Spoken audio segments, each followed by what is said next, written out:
When I first saw the job listing, I thought for sure that it was a scam. Night attendant needed. Historic Arcadian hotel. Must be reliable, detail-oriented, and trustworthy. Pays $500 per shift.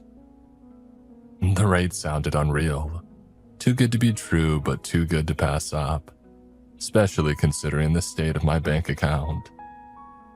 The email response arrived less than a day after I applied, and they attached a quick questionnaire and then sent a brief email confirming that I had been hired. The day before my first shift, an envelope arrived at my apartment.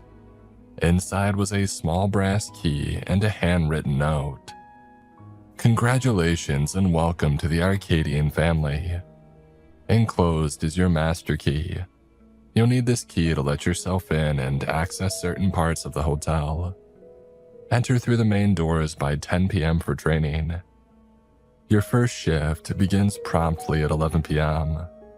Training will be available through the door labeled Staff Only behind the front desk. Please watch all training materials before starting your shift. We appreciate your commitment to rebuilding the legacy of the Arcadian. I'm curious and admittedly a little nervous. I made my way to the hotel that night. The Arcadian Hotel was just as I had imagined. The exterior was a fading memory of elegance. It had worn stone walls, tall windows with exterior spotlights that no longer worked, and brass handrails that were way past due for polishing. I glanced at the clock on my phone, 9:45. The hotel's lobby was huge and open with a grand staircase at the center that split off in two directions as it went up. The floor was polished stone that reflected the light from above in dull patches. It looked clean but not new. More like it had been cleaned many times over a long period without ever being replaced or updated. The ceiling was high with old brass light fixtures and chandeliers hanging down. The glass on them was intact but had lost its shine. The walls were covered in patterned wallpaper that looked faded in places, especially near the corners and edges where it had started to age unevenly. The cleanliness was barely masking the smell of mildew. Welcome to the Tower of Terror, I said to myself. The front desk was long and wooden and stretched across the lobby. It was well kept, but worn along the edges where people would have leaned or set things down over the years. Behind it was a small wooden door with a simple sign that read, Staff Only.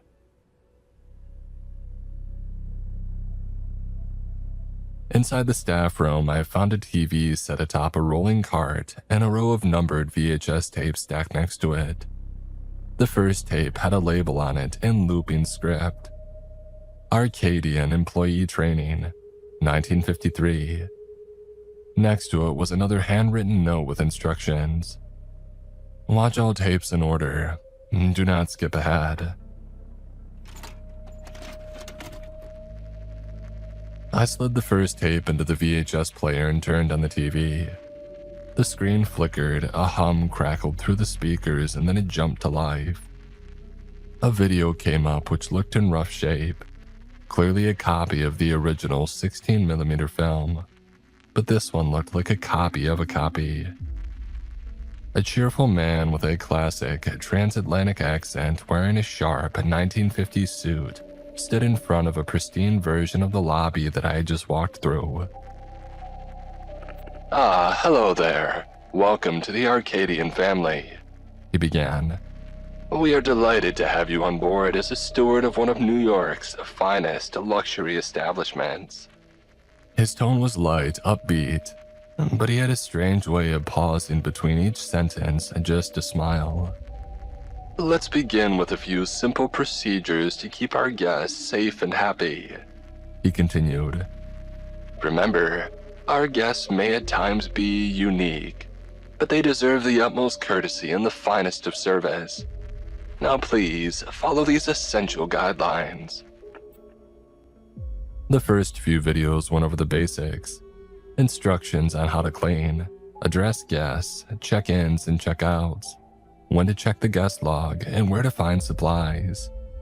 But on the final video, things took a turn for the strange.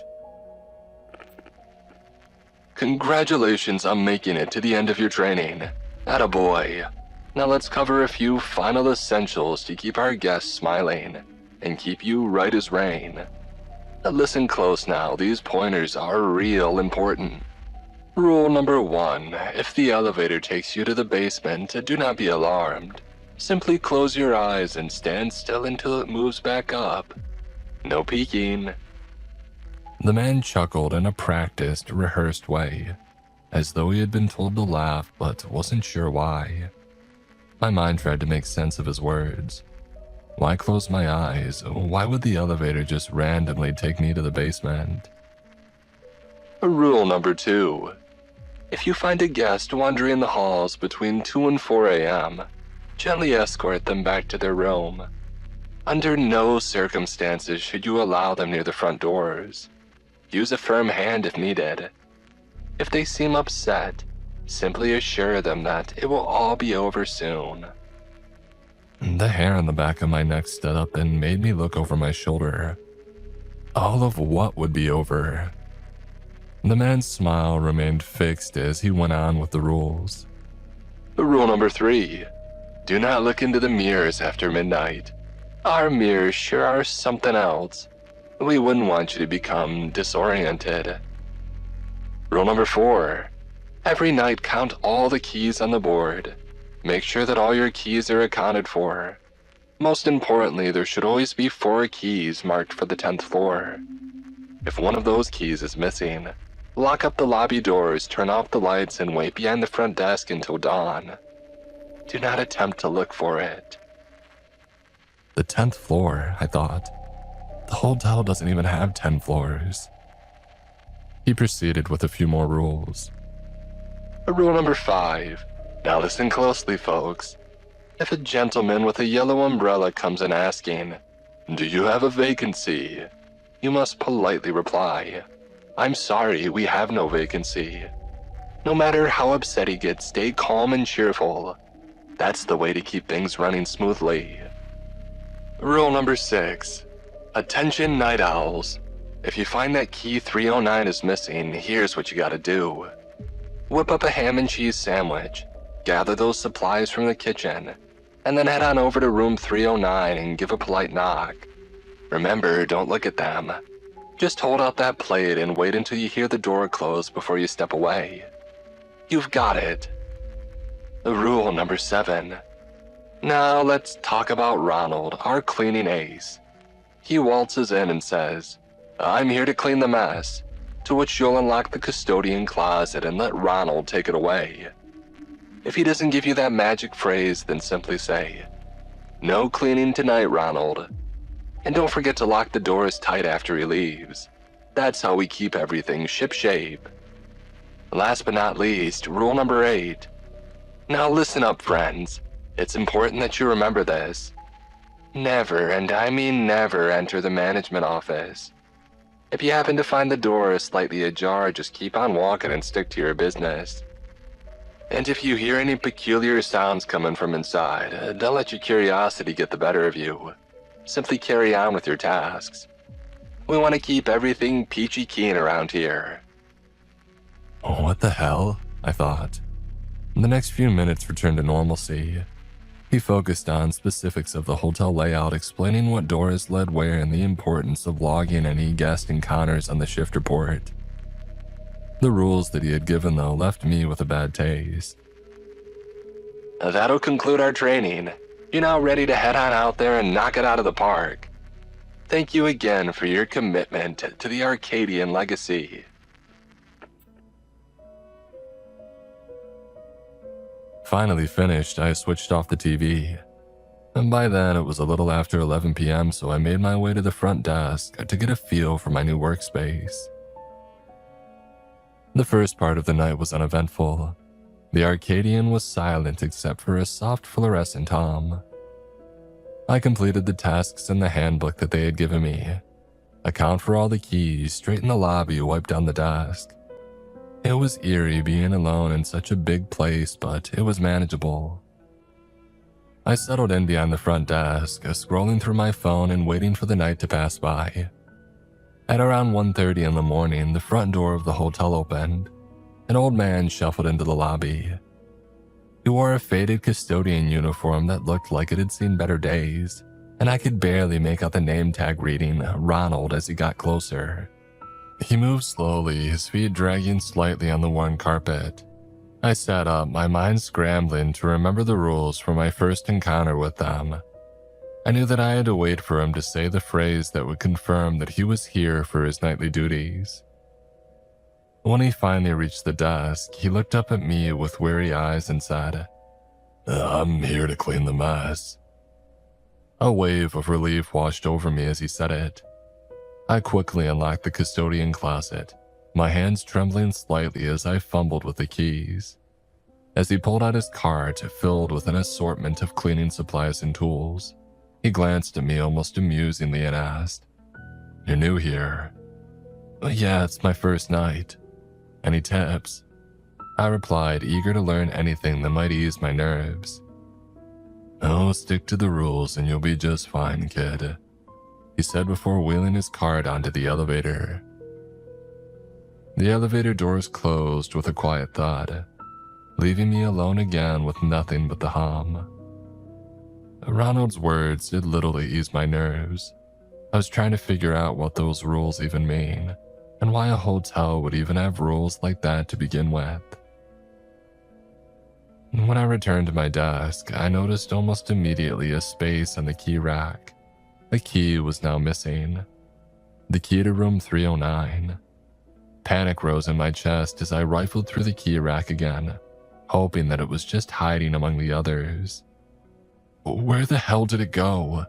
I muttered to myself, feeling a bead of sweat form on my forehead.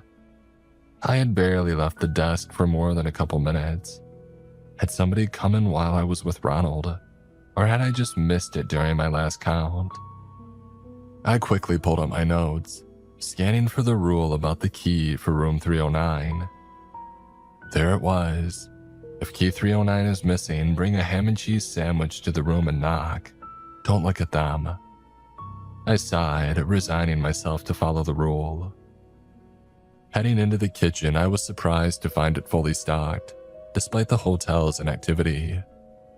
The shelves were lined with canned goods and an impressive amount of fresh ingredients, as if they were prepared for a busy night. I quickly gathered the supplies and assembled a simple ham sandwich. With the plate in hand, I took a deep breath and headed for the elevator. The lights flickered as I pressed the button for the third floor, as though the old hotel was struggling to power both the elevator and the lights at the same time.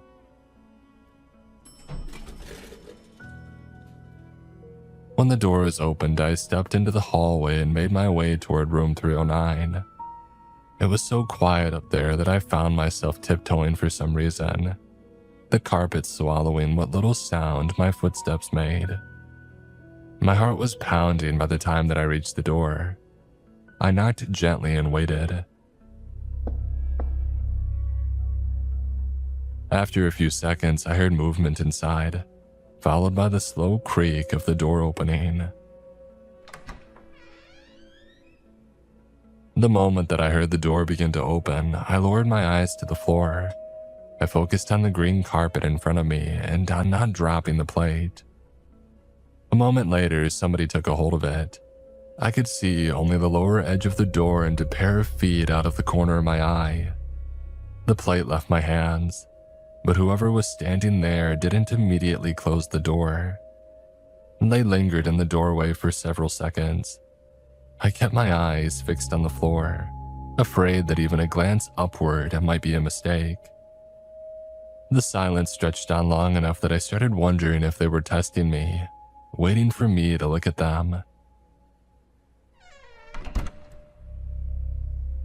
Eventually, the door closed with a soft click. I let out a breath that I hadn't realized I had been holding, and I turned back toward the elevator without wasting any time. Inside, I felt a brief sense of relief returning to the front desk and having made it through my first 2 run-ins with the rules without anything going wrong. But it didn't last long. Who was that, and what would have happened if I had looked up? What kind of hotel was this? The questions kept circling in my mind as the elevator descended back toward the lobby.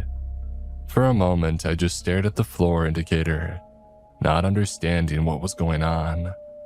And then the rule came back to me, the one from the training video.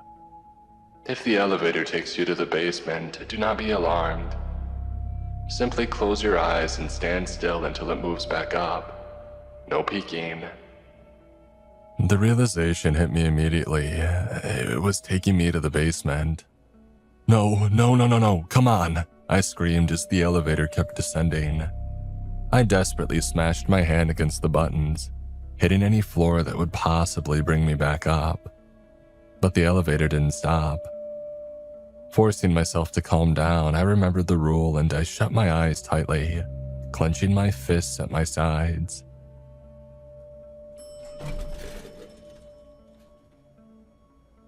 The elevator dinged and the doors opened, unleashing a rush of cold air and a wet, moldy smell that sent a wave of dread through me.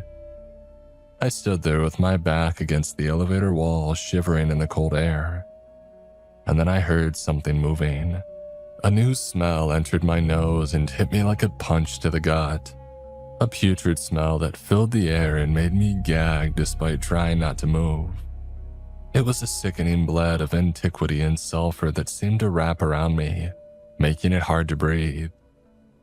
The elevator groaned and I felt it rock slightly, as if something heavy had entered with me. I could feel it, whatever it was, right there in front of me, so close that there was no space left between us. My pulse was racing and my face was wet with tears before I even realized that I was crying. I could feel it staring at me like a predator, silently begging me to open my eyes. What was probably only seconds felt like an eternity of pure horror. And then the elevator chimed and I felt it begin to rise. The slow upward motion lasted only a moment before it stopped with another soft chime.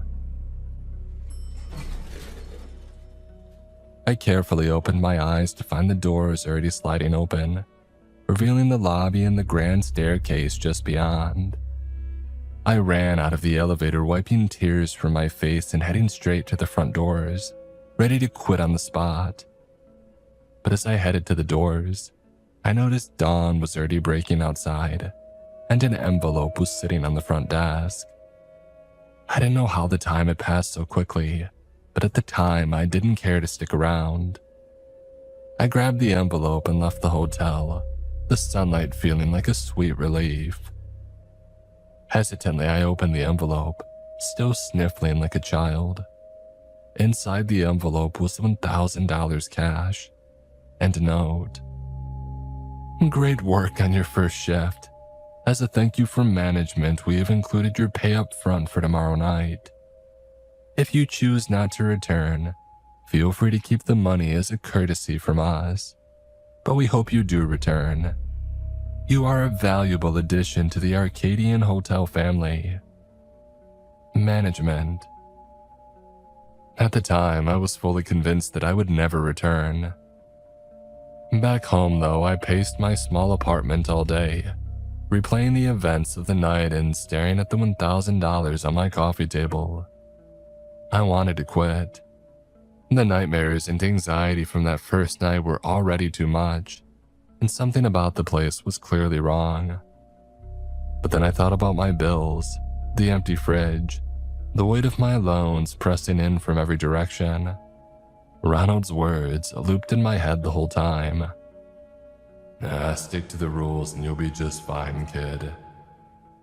And maybe I can figure it out, I thought. Maybe I can endure just a little longer, just long enough to make enough to really get ahead. And with the kind of false reassurances that only come in daylight, I decided that I would go back. There was no way whatever I had experienced in the basement was real. My nerves must have gotten the better of me. I'd follow the rules, keep my head down, and keep my eyes on the prize.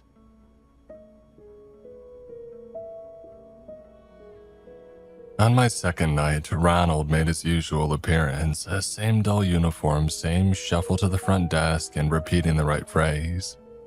"I'm here to clean the mess." I tried to stay out of his way and everything seemed calm, until I noticed that key 309 was missing again. Sticking to the rules, I made my way to the kitchen. It was still stocked with fresh ingredients, which I still couldn't wrap my head around. Who's restocking all this stuff? I thought.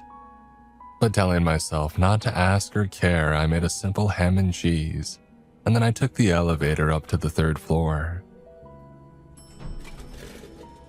The ritual continued as usual. I knocked, kept my gaze down, and I waited.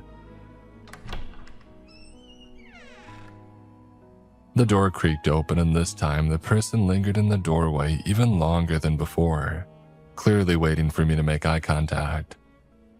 I held my ground until I heard the door shut slowly. On my way back, I skipped the elevator altogether. No way was I risking a detour to the basement again. I took the stairs instead, counting each floor down, hoping that nothing else would happen. After night 2 ended without any major surprises, I felt a spark of confidence. You see, just follow the rules, take the stairs down, don't overthink it. Maybe this gig was simpler than I thought.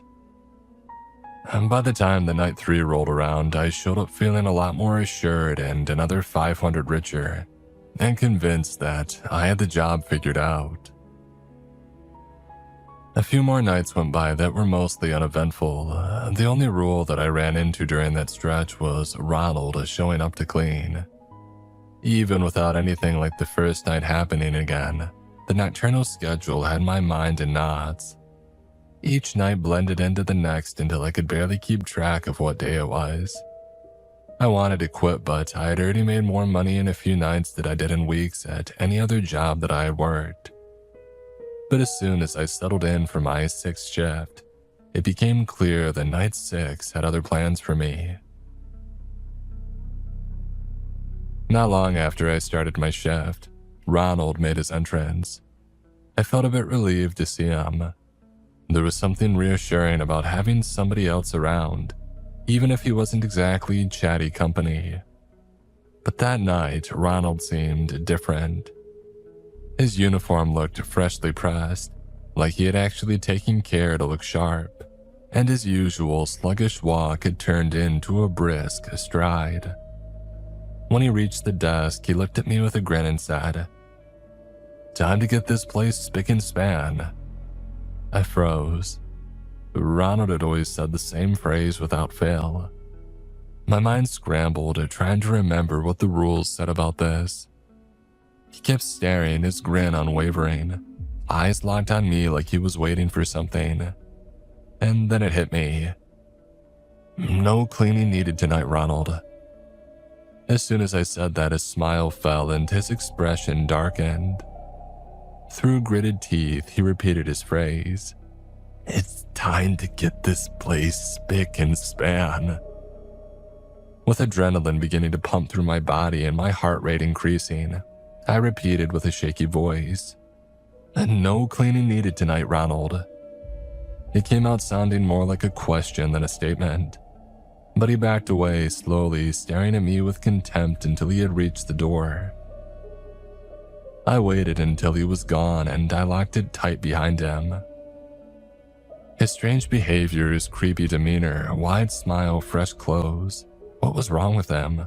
What's wrong with this whole place for that matter? I thought that I had figured out the job, but now I wasn't so sure. I began to question if I'd really be able to handle whatever else this hotel had in store.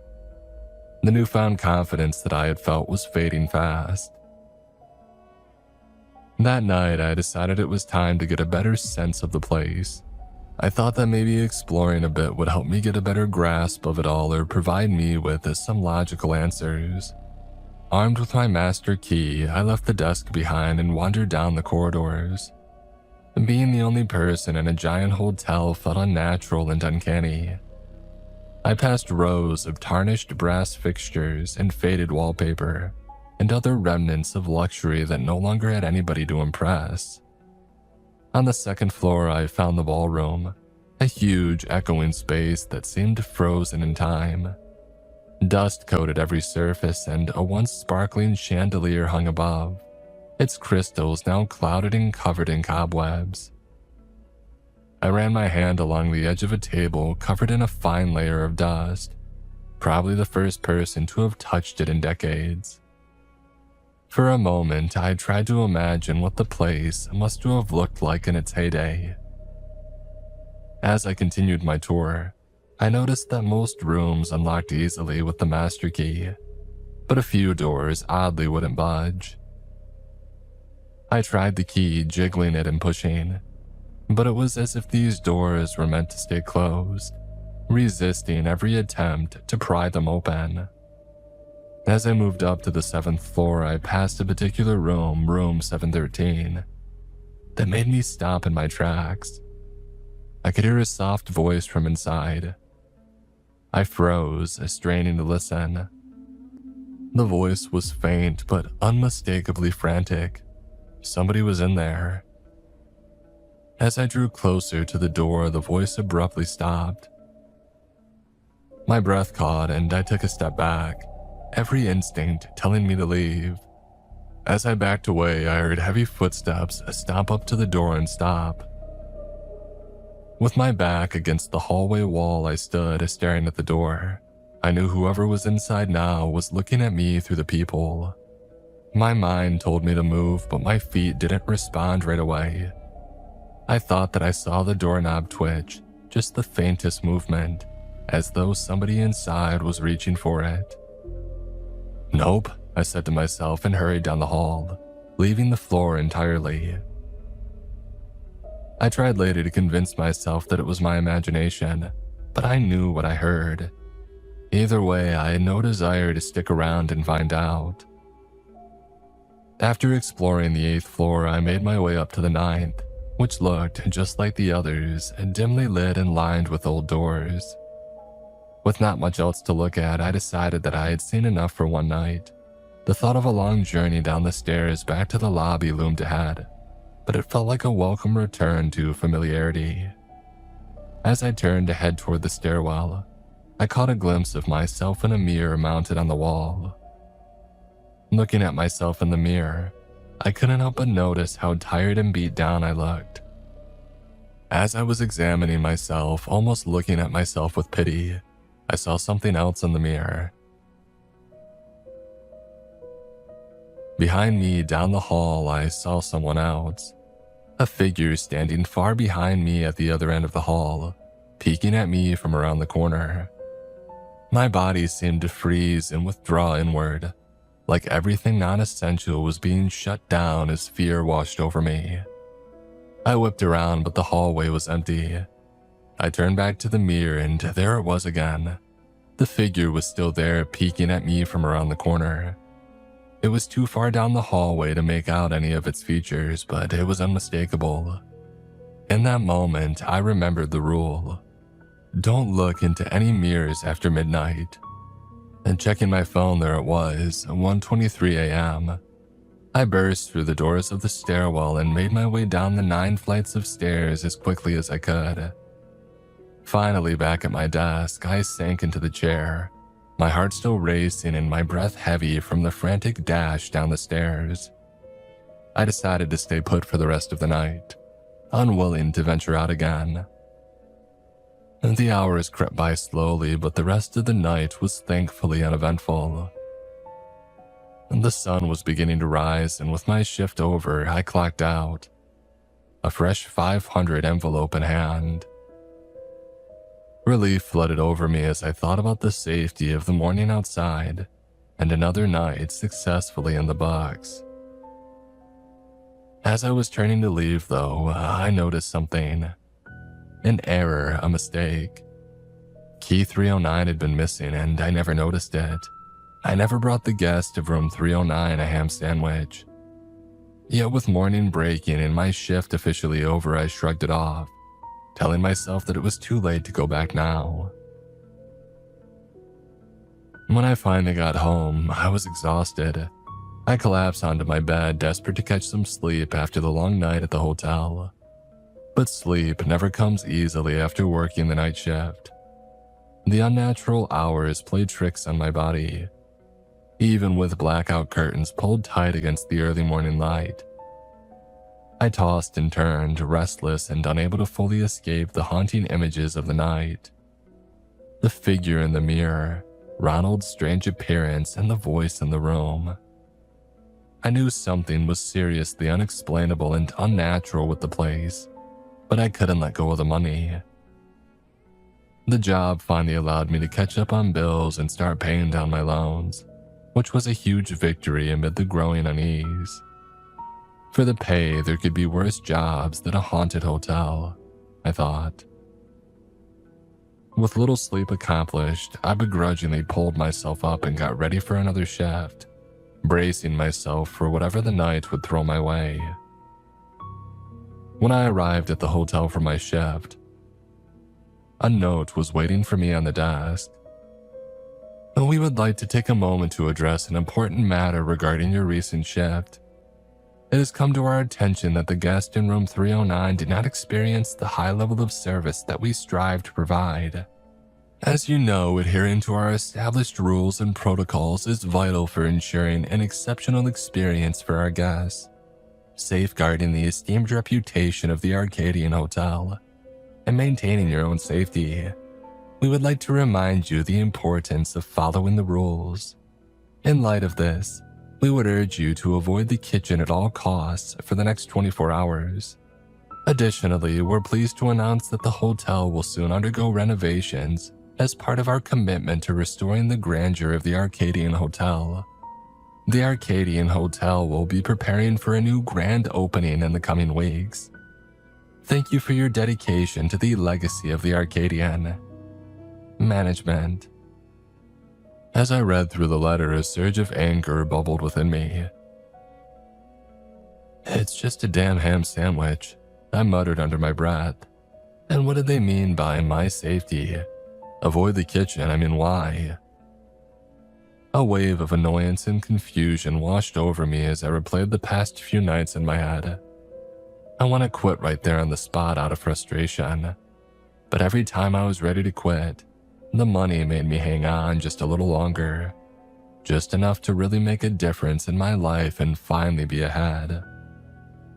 And just as I was stewing in my frustration, Ronald shuffled in, back to his usual shabby self. He came in a little earlier than usual, but I didn't think much of it at the time.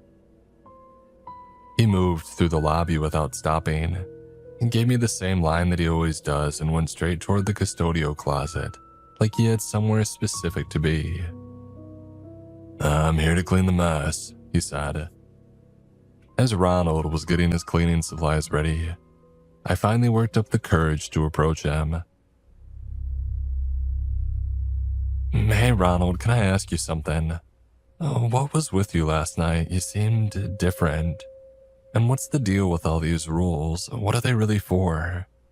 At my words, Ronald shot me a sharp look that cut me off, his expression darkening. "Listen, kid," he said, his voice low and serious.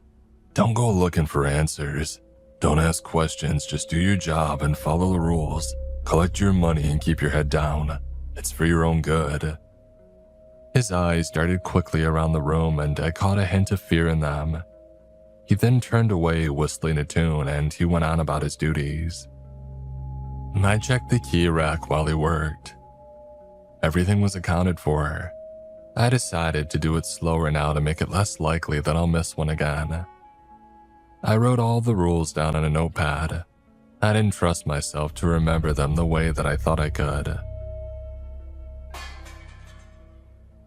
Around 1 in the morning, I heard noise coming from the kitchen. It wasn't subtle, something metallic hit the floor hard enough that I looked up from the desk. I was about to stand up before I remembered the note from management. Avoid the kitchen at all costs for the next 24 hours. The sound came again a moment later, louder this time, followed by crashing, like something had been knocked off a counter and dragged across the room.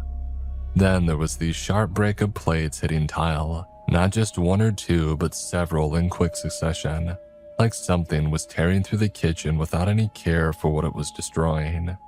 After a while, it quieted down. It seemed like whatever was ransacking the kitchen tired itself out or finally found what it was looking for. Just after 1 a.m., a man walked into the hotel wearing a Hawaiian shirt, carrying a leather bag in one hand and a yellow umbrella in the other.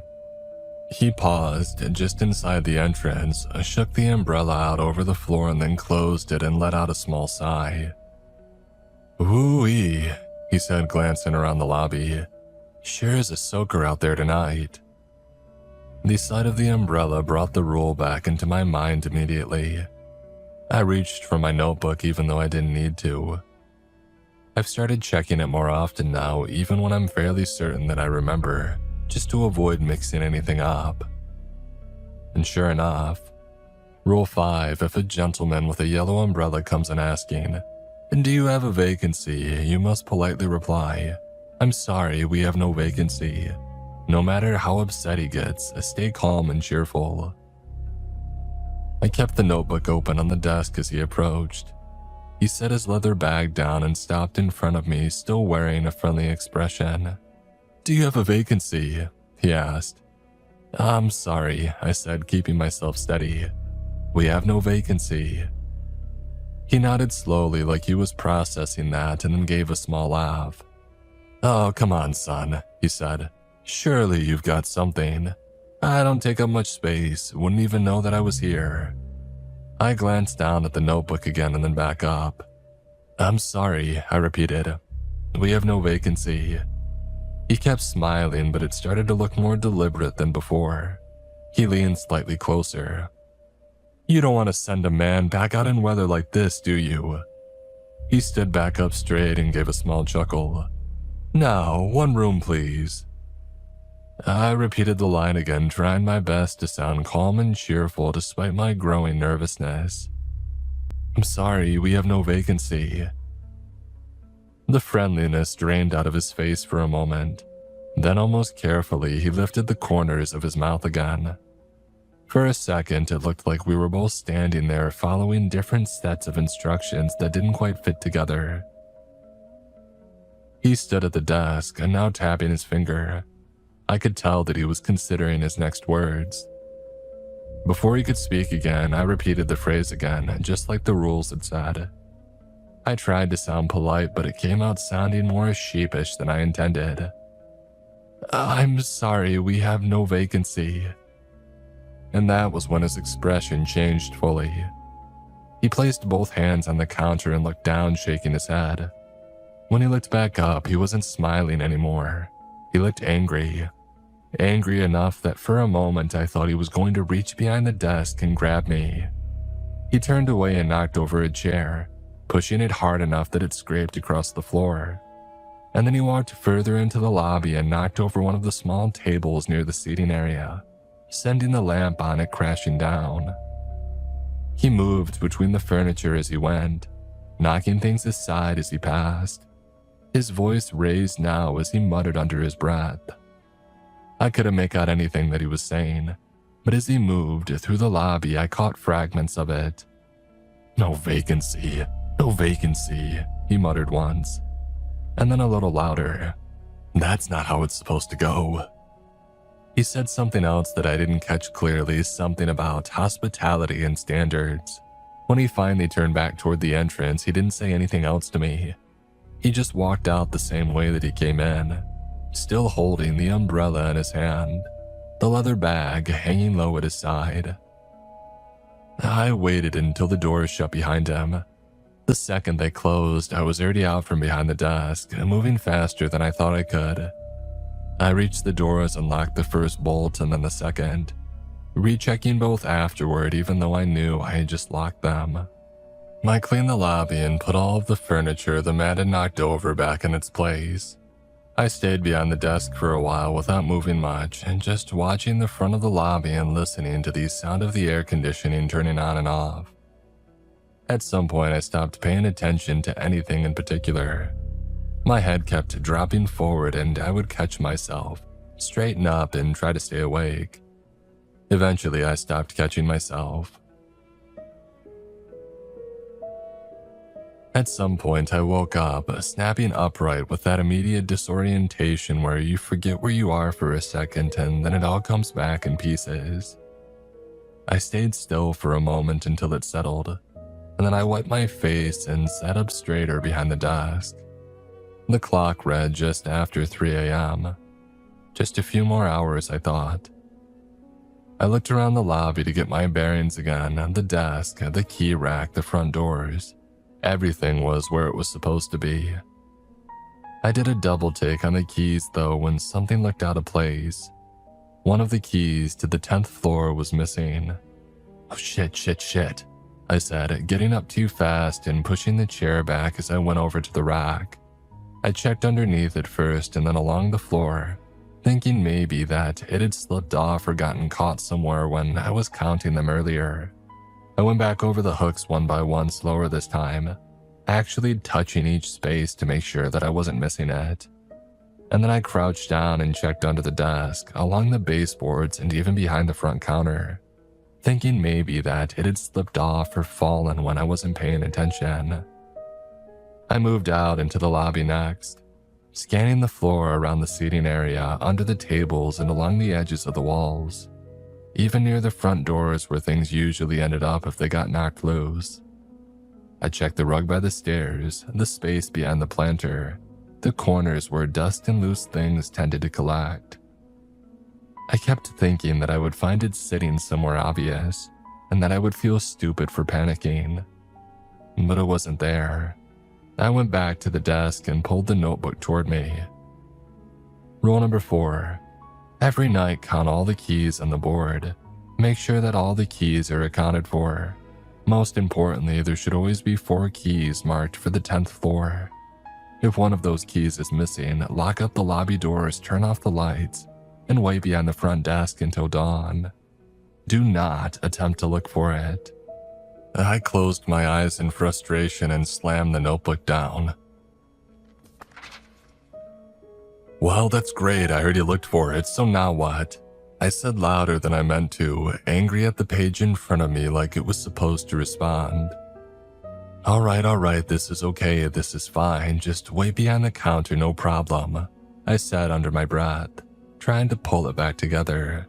I went straight to the lobby lights and shut them off one by one, muttering to myself about being done with this job the whole time that I did. When everything was dark, I used my phone light to make my way back behind the front desk to wait for dawn. I wasn't exactly thrilled to be sitting in the dark, but eventually I settled back in to wait for dawn. My lack of sleep was catching up on me and I began to doze back off. But the sound of the elevator chime made me jump.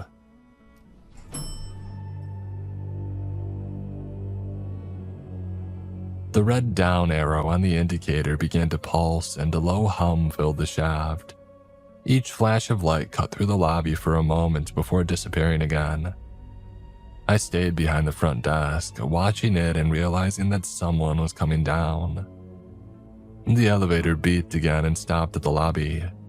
I didn't wait to see it properly. I ducked down behind the desk so I was out of sight, keeping my head low and my eyes on the floor. The doors opened. I heard them close again after a few seconds and the room returned to darkness. It moved away from the elevator slowly. Its cadence was hard to describe, a mix of dragging and something like stumbling forward, with brief pauses in between. It kept coming, passing the seating area and then moving into the open space in front of the desk. I stayed still behind the counter, but I could hear it getting closer without needing to see it. It stopped directly in front of the desk. For a moment, there was silence, and then I heard it above me on the counter itself. I could hear the front desk creaking and groaning under the weight of it. It reached the edge of the desk above me and stopped. And then something heavy dropped down behind the counter, right next to where I was hiding, landing with a loud, wet thud. A pathetic mix of a gasp and a scream left my mouth. I didn't think about it. I stood up immediately and I ran to the first door that I could find. I reached it, pulled it open, and got inside, and slammed it shut behind me before locking it. I stood with my hands against the door, a mix of fear and a brief sense of safety coming from the locked door between me and whatever that thing was. I looked down at my feet and saw an old green carpet beneath me, worn flat in patches like it had been walked on for years. I realized then that it was a room that I had never been in. I realized then that in my haste, the door that I had chosen was the management office. Rule number 8 immediately came to the front of my mind. In my fear and panic, I had ignored everything else. Every rule that I had been carefully following up to that point, I had run on primal instinct. But now that I was behind the door and nothing was immediately chasing me, complex thought returned all at once. Rule number 8. It's important that you remember this. Never, and I mean never, enter the management office. If you happen to find the door slightly ajar, just keep on walking and mind your business. And if you hear any peculiar sounds coming from inside, don't let your curiosity get the better of you. Simply carry on with your tasks. I stood there for a moment, my hand still on the knob, afraid to look, and waiting for something to happen. I wasn't sure what I expected, but I remember thinking that it would not just be nothing. But when nothing came, I slowly turned around. I half expected to see someone or something behind me. Hell, maybe some type of demon, or maybe a room full of the hotel's past victims. Instead, there was only a plain desk pushed against the wall, a dim desk lamp switched on, and a row of surveillance screens mounted above it. The screens showed the lobby, the hallways, the stairwell, the elevator, everywhere. The office was quiet and empty. I stood there trying to understand why a room like this existed. It was strange even seeing screens at all, something so modern and ordinary compared to everything else in the hotel. I stepped forward to get a closer look. The desk had a thick book sitting open on top of it. I looked down at it and started reading. It was a logbook of times and activities, my activities. I flipped through the pages and found all of my nights recorded there. Everything that I had experienced and done. Every instance where I had followed a rule or failed to follow one. Logging the state of the hotel. Situations that felt terrifying and traumatic to me were reduced to short, clinical entries in the logbook. It wasn't just my activities either. As I kept going back through the book, I realized that it had been recording attendance long before me as well. Different names and different shifts. The same kinds of entries repeated with slight variations. My attention shifted forward though to the most recent entries. Yellow umbrella guest enters lobby. Attendant denies vacancy per protocol. Guest escalation begins. Lobby disturbance recorded. Guest exits premises. Front door secured. Attendant falls asleep behind front desk. Attendant wakes. 10th floor key discrepancy detected. Searching for missing key initiated against protocol. Attendant attempts to regain Rule 4 compliance. Lights off, lobby secured. Elevator activation detected. Upper floor guest enters the lobby. Attendant disobeys Rule 4. Abandons instructed position behind the desk. Attendant disobeys Rule 8. Enters management office. The final entry caught my attention, and for a moment I just stared at it. I felt a coldness run through me that had nothing to do with the temperature of the room. I remember standing there completely still, unable to look away, with the strange and immediate sense that I wasn't alone. I stood up straight, backing away from the desk. The feeling of being watched wasn't subtle, and it didn't build gradually the way that fear usually does. It was just there, complete, like a conclusion I had arrived at without understanding why or how. In that moment, I made a decision without really thinking it through. I was going to leave, not walk out carefully, not collect anything, not try to understand what any of it meant. I was going to get out of the office, make it back to the lobby, and go straight for the front doors without stopping for anything.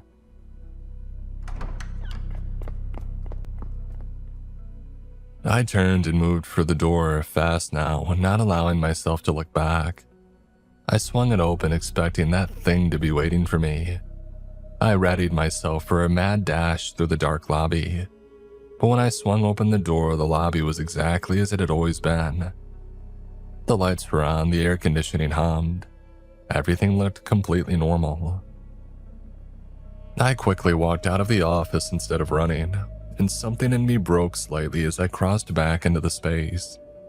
It was something close to anger mixed with disbelief, betrayal, and exhaustion. The feeling of being pushed past the point where fear had anything useful left to offer. "I'm done," I yelled, my voice echoing loudly in the large space. "You hear me? I'm done. I quit." And I didn't wait for anything after that. I just left the hotel and made my way back to my apartment, looking over my shoulder the whole way and jumping at every sound. When I finally got inside, I was completely drained. I don't remember much after that. I just collapsed and fell asleep. A knock at the door woke me up later. I got up and looked through the peephole, but all I saw was the end of somebody at the far end of the hallway. I only caught them for a second before they turned the corner and disappeared. I stood there for a moment and then slowly opened the door to find an envelope waiting on the floor. Inside was $500 cash and a final handwritten note. "We would like to take a moment to thank you for your wonderful service here at the Arcadian Hotel. We truly appreciate the effort and care that you've shown during your time with us. Enclosed is your final payment. Don't go spending it all at once.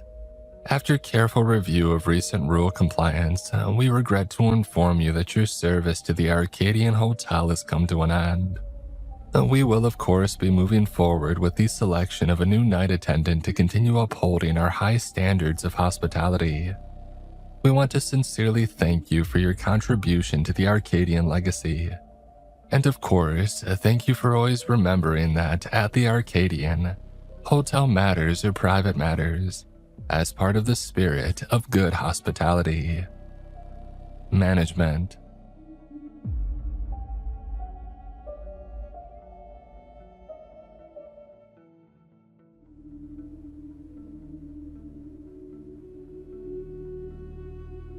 There was this ice bucket challenge a few years ago where people would stand and wait for one of their friends to suddenly drop chilling cold water all over their body, and I'm not talking about just regular ordinary bathtub water.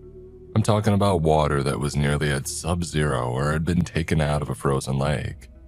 Something that would automatically send a shock through your body. Going into cryo sleep is like that, except 1,000 times worse. Because the jabbing cold, a pain of the needles entering into your body and then the fluids pumping through your veins feels like you're dying, or at least you want to die, but you can't because you're stuck, trapped in a box where the only hope you have is that the sensation will finally stop and that you can fall asleep, but even in the recesses of your subconscious, you will still feel the pain. When I found out that I was going to be placed in the tube for nearly 6 months to the farthest reaches of Jupiter, I thought that it sounded impossible. As far as I knew, Musk was the only guy around spending billions to get people to Mars, so deep space exploration wasn't even in the cards in our lifetime, or even our children's lifetime, I thought. Turns out that I was wrong. A sharp jolt to my head had told me that I was being woken by the onboard ship's computer, which by all accounts seemed a little too early until I saw the nearby monitor confirm that we had traveled the necessary distance across the stars. And turning over on my side, I spat up some saliva and blood, my body aching from the dormancy. Before I could get another gasp of air out, One of the onboard robotic guards was behind me with a metallic muzzle, placing it over my mouth roughly like I was supposed to be a caged dog. Considering the circumstances behind my confinement back on Earth, I couldn't blame them. But then I saw that I wasn't being given special treatment. The 7 other passengers for this death cruise to the stars were also being shackled and dragged out toward a command center. Once lined up, all of us got a chance to peer out at the beautiful view of Jupiter and the stars beyond. I wished I could appreciate it. Attention all inmates, we have nearly arrived at our destination, Space Station TXRTS, codenamed the Tartarus. Please listen carefully to the following pre-recorded message from our corporate sponsors. And the intercom computer announced, and then a strange, grindy anthem played over a projected film of the blonde-haired woman that had first approached me while back in Kingsport. Cosmonauts, brethren, you stand on the precipice of new discoveries and truths that no other human has ever imagined. When you left Earth, you were only considered refuse, prisoners to be disposed of by countries that couldn't see your potential. Now you arrive in tandem to prove them wrong. Your mission is simple. Document as much as you can concerning the space station. To do so, your new gear has come equipped with microscopic digital sensors which will automatically feed the data of your search back to the craft. Once we have determined that we have sufficient information concerning Tartarus, your life support systems will be cut off and your mission will be accomplished. Do not attempt to run or hack any of your gear, or termination will occur at any given moment. The video feed cut off and I swore the prisoner next to me was chuckling beneath the mask. It was humorous in a dark way, given that we had all been promised executions on Earth before the launch. I suppose none of us really assumed that a return trip was going to be possible, but hearing confirmation that our only purpose here was to be living cameras for their campaign, it made me feel angry. I thought that I had come to terms with the fact that I was going to spend the rest of my days in a cell paying for my crimes, but having that taken away to play puppet in space for some rich elites, it made my blood boil. Next, the computer gave us areas of the station to explore. Mine was labeled as Area D, and the man next to me with the bizarre sense of humor was assigned as my partner. Since we had no ability to speak to one another, I pointed at him and gestured with my hand at the number 2, and then back at myself as number 1. All he did in response was hold up the middle finger and then move toward the first seal where our craft connected to this mysterious station. I had no idea what to expect on the other side, nor any way to voice my concerns with my partner, so the only option was to keep a close but safe distance from each other as the airlock slowly creaked open and the dark corridors beyond came into view.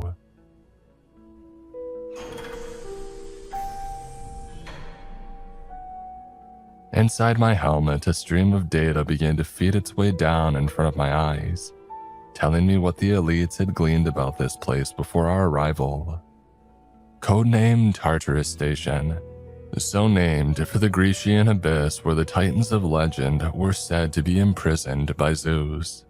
This is the first known record of an unknown space orbital of any kind. It is viewed as the first step by our species to contact extraterrestrials. Since its discovery, there has been no indication of any energy signatures or propulsion detected, and satellite imagery has only provided the following details. Size approximately 450 feet. Weight estimated 1.6 million pounds. Shape. The design rivals traditional designs from any known human culture, but popular opinion states that the orbital is similar to the biblical description of angels. Due to this, many suggested that the station initially be named Valkyria. However, the scans soon revealed that it is likely the station has remained unmanned for well over a millennia, which led to the consensus to view it as a prison. a final resting place for whatever species had built it. I couldn't help but think that it was ironic they had chosen to send criminals to such a place, and I wondered how accurate that was for the station's initial purposes. My headlamps kept the corridors illuminated as we had separated from the rest of our team, entering Area D, and I tried my best to make sense of what that purpose might be. Like the idea of being frozen in space, the concept of aliens had been just fantasy to me a week ago. Maybe if I paid more attention in science class about theories relating to this sort of thing, I would know what I was looking at. So many poor choices had led me here, I reflected. It made me wonder what sort of choices this race had made to build this place and then to die out. An alert on my visor told me to stop and allow my built-in camera to take better pictures of some kind of console, and I noticed that there were symbols etched into the display, indications of a language, which I suppose is unsurprising given how sophisticated everything else was. But what did shock me is that a few moments later, my camera feed told me that the computer for our ship had figured out a translation based just on what was there. Analysis indicates this console is a habitat monitor of some kind. Further data of surrounding area needed. My partner grunted for me to shine a light on the larger portion of the room, where we saw what looked like miniature biomes, each self-contained within a hive-like system of metallic pylons. If this was a monitor that was testing the viability of different types of environments for life, perhaps that meant this race had been searching for a new home. The data further revealed that there was a network beneath our feed of intricate wires and equipment that the scans confirmed were once meant to serve as generators. But I doubted anything like that could possibly power up after all this time. Instead of focusing on that query, I decided to follow the nearby corridor to one of the exterior rings for the station, marveling at the design. It appeared that the rings were meant to serve as some sort of perpetual motion, phasing in and out of space around them at rapid speed. It just didn't seem humanly possible, but I had to remind myself that this was a species far beyond our capability. Still, as I climbed one of the rings, I noticed that a lot of the structure reminded me of things that might be found on Earth, which seemed impossible.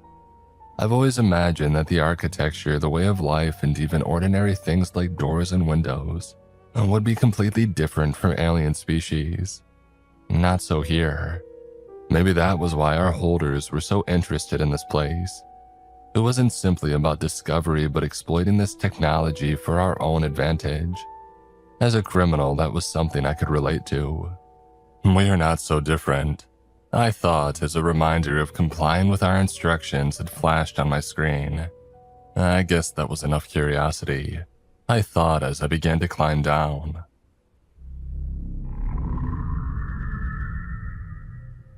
And just as I was halfway, I heard the most unusual noise.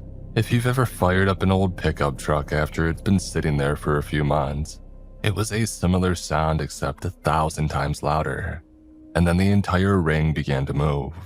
It happened so quickly that I lost my bearings and fell to the ground as the noise grew louder.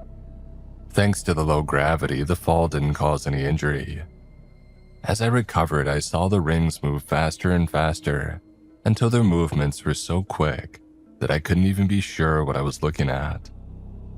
And then I heard the noise from the habitats and I looked to see that they had activated. Somehow my partner had found a way to spark a flow of electricity from the grid below our feet, the entire pattern glowing brighter than a Christmas tree. Some other portions of the ship began to pull back and shake, the entire thing humming with life, as it seemed to surge stronger and stronger, soon becoming out of control. All the noise made me want to cover my ears, and then I felt blood begin to trickle out of them. Soon we had another problem on our hands. The habitats had begun to spread apart and reveal what looked like a large engine that was thrumming to life. The readout on my helmet alerted all of us to take cover, but it's not like we had anywhere to run. Instead, I could feel the entire station beginning to shake and vibrate as the rings closed in on the central mass and connected to this engine. As the two massive structures collided, I was sure that it would mean our demise would be swift, all of the station splitting apart the way that an atom does at the moment of such a massive explosion of energy. But instead, the room filled with light, and I found myself being flung across the room like a rag doll. Another astronaut hit the exterior ring and went flying, never to be seen again. Moments later, the space station lurched backward and everything began to come to a halt. My head still felt like it was spinning even after the noise had faded away, and my body felt that it had been crushed by 10 tons of bricks. Everything was painful, but I knew something strange and momentous had just happened, so I found the strength to move.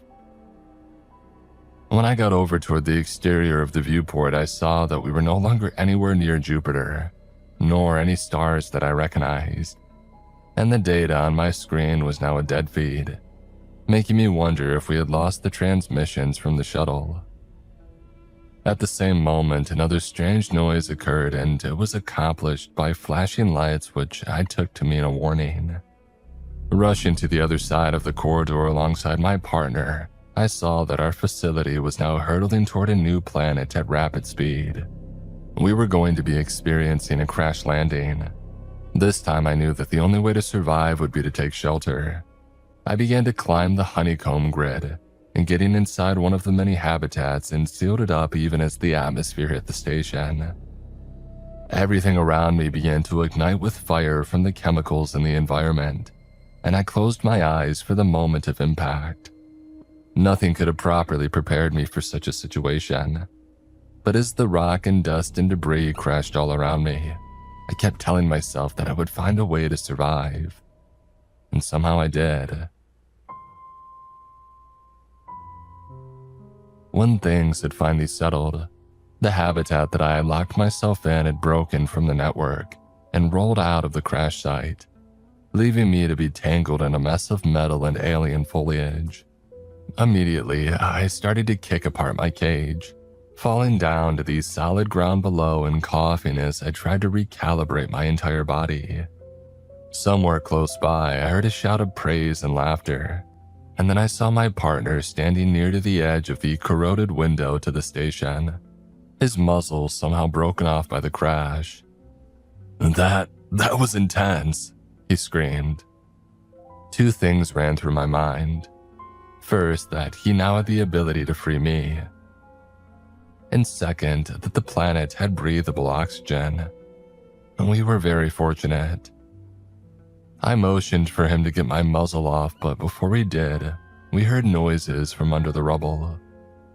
A few moments later, we had isolated them and found 3 other survivors, 2 women and another man. And the others of our skeleton crew were nowhere to be found.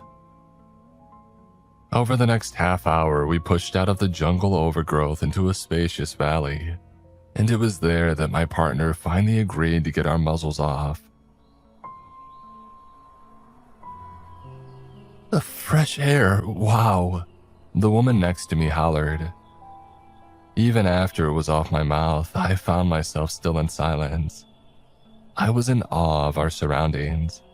The valley spread out in all directions with rivers, forests, and vegetation. It was like a depiction of paradise. I explained as I began to settle into the concept that something good could come out of this. "We're quite likely outside the known Milky Way," the second woman, a black girl named Kayla, commented as we started back toward the ruined station. "Without any means of communication with our shuttle, that means that our kill command can't transmit properly. We're free," she announced. It was tough coming to terms with the reality at first, maybe because I wasn't sure what would happen next. Would we live here now? For how long? Was returning to Earth even possible? And would we want to return if we had the opportunity? None of those questions could be answered right then and there. So Kayla and the senior of our group, Thomas, made camp near the debris. and we all got to know each other a little bit better. Okay, before we make introductions, I want one thing clear. This shall be tabula rasa, a clean slate. We're not going to discuss any crimes that led us to be incarcerated, only our values and what identifies us. I think it's only fair we take the chance to build something new here. Thomas told us. Oh, what do you think that means? Are you saying that we start a whole new life here? Ram, the younger woman, asked. Miguel, the man that had almost died from the entry crash, commented that it was quite likely that no rescue would ever come for us. Oh, Earth is just a distant memory now. For all intents and purposes, we are going to make a colony here, I guess. The man that I had once been partners with, who called himself Zero, chuckled. What's so funny? Kayla asked.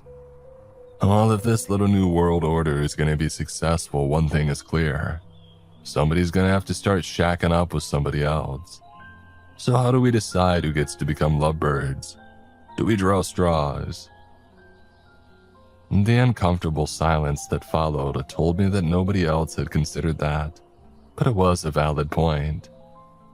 I think we can't make any sort of big decision until we understand more about this world, Thomas told him. It was clear that he felt that he needed to be a leader, perhaps because of his age. So that night, we lay beneath the stars and agreed to remain closer to the debris as we begin to explore the area and learn what we can about the flora and fauna. A whole new world, ours for the taking, I thought, as the night finally allowed me to settle. For the first time since being out here amid the stars, I felt like I could hope again.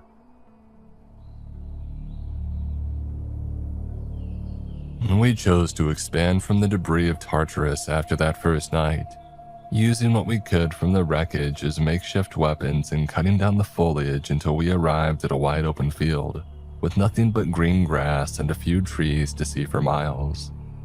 This place is beautiful, Kayla commented with a whistle. Zero dropped his weapon and let the midday breeze give him a chance to smell the air. Question is, can we live here? He muttered. I'd been wondering the same thing. Our hope of survival depended on finding food, animals, and water.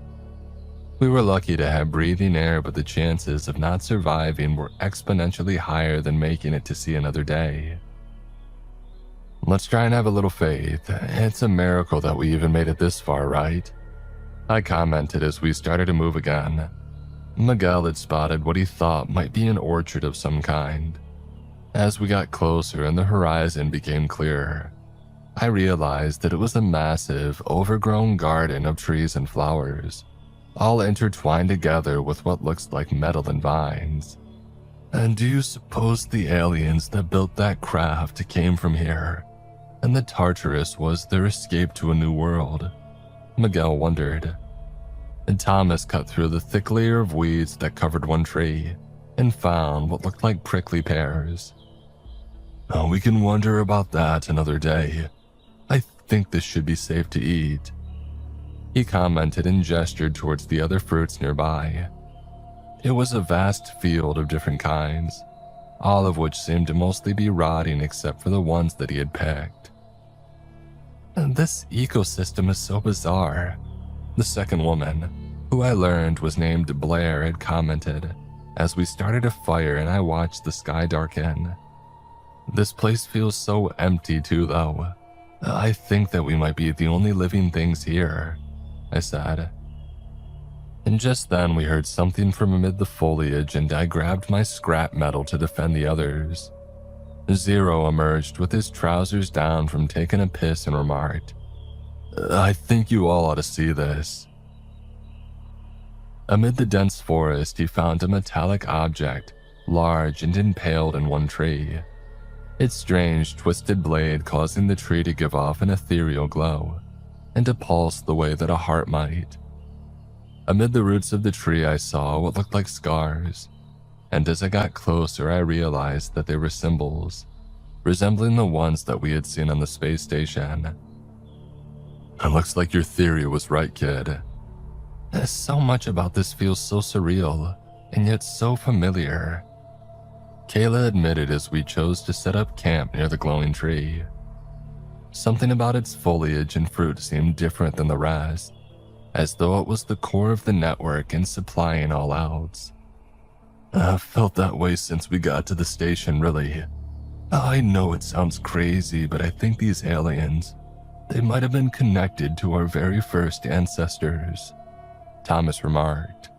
Zero was trying to climb the tree to reach one of the branches that offered the crystalline fruit, and I asked Thomas what he meant, and so he gestured around us before commenting. Oh, it's like Kayla said. This place, it feels like a distant memory, or a shared dream that anyone can recognize. Something deep inside all of us senses a connection to this place. Don't deny that, he said. He was right, but the fact scared me. It seemed impossible. Humans have only just barely started understanding space travel. All of the things that we saw on that station, and even this biologically advanced plant life, it's light years ahead of our current tech, I commented. I'm not trying to say that I fully grasp it either, but I feel certain that this place holds answers to some of our deepest truths, the very origins of our species, he said.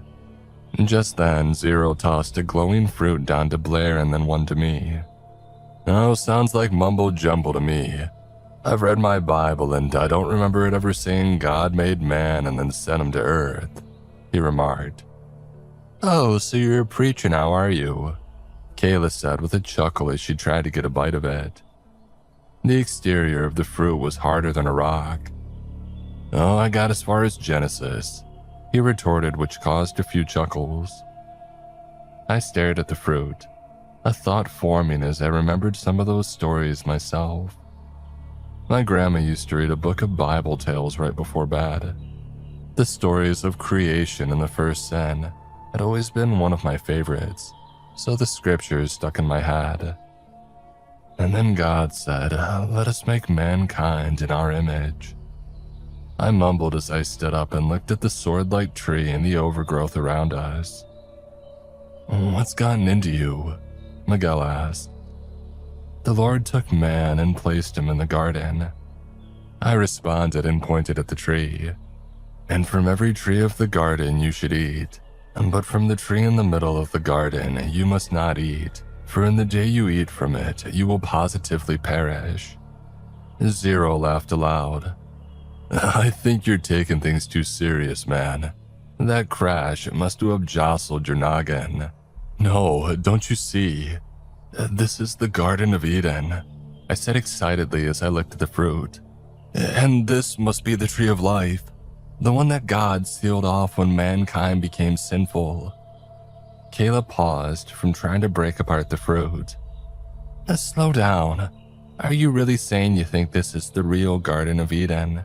I mean, we're literally millions of years from Earth. I didn't see it at first, but now, I think it's undeniable. The shared experience of a common ancestry, the familiarity even though none of us have been here. Our theories might be right. This may be where the first man and woman came into existence, I told them. Zero finally broke open the fruit. It looked like a swirling mass of worms that was eating itself over and over again, and it was an even brighter light than the tree. Let's say you're right. If so, then God was actually some alien race. Wait, where's this God now? I didn't have an answer, but none of us were sure what to do now, except Zero. He bit into the worms and let them slither into his mouth. What the heck are you doing? You don't know what that could do, Miguel shouted. No, I'm testing the theory that Adam here just spouted. If this is the tree of life like you claim, that means it'll make me immortal with just one bite.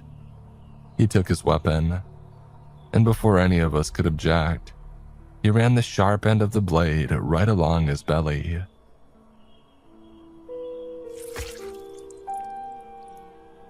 The blood seeped out for a moment as all of us watched and waited to see if he would topple over from shock.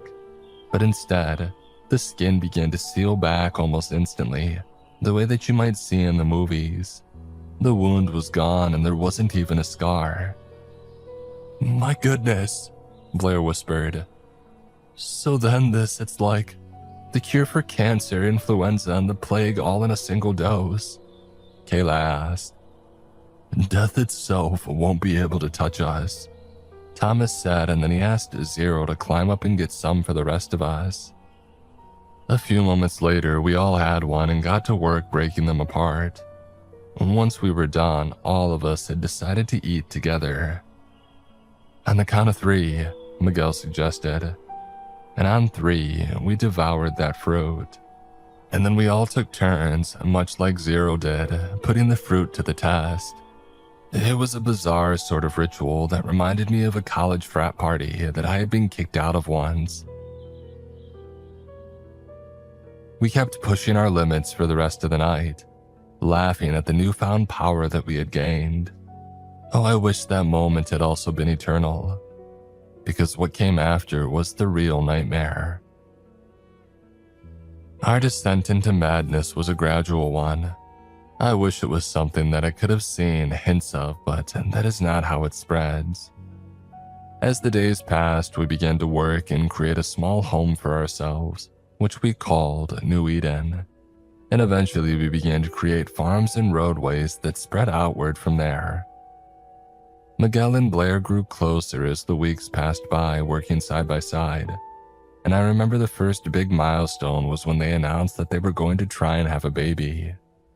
I imagine that child growing and having children of its own, free of sickness and death, until one day, this whole world was filled with perfection. If anything was going to be a utopia, it would be the one that we were now making. Over the next week, however, Blair experienced the early stages of pregnancy, morning sickness and dizziness, and even had difficulty moving around. And then in the second week, I realized that she had begun to show signs of a bulging stomach, something that ordinarily wouldn't happen until the 3rd trimester. "We need equipment to figure out what's happening.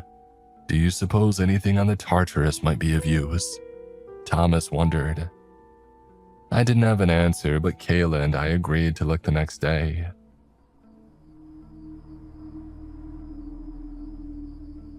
And that night, her pain got more severe. The baby inside her was growing at a much faster rate than she could handle.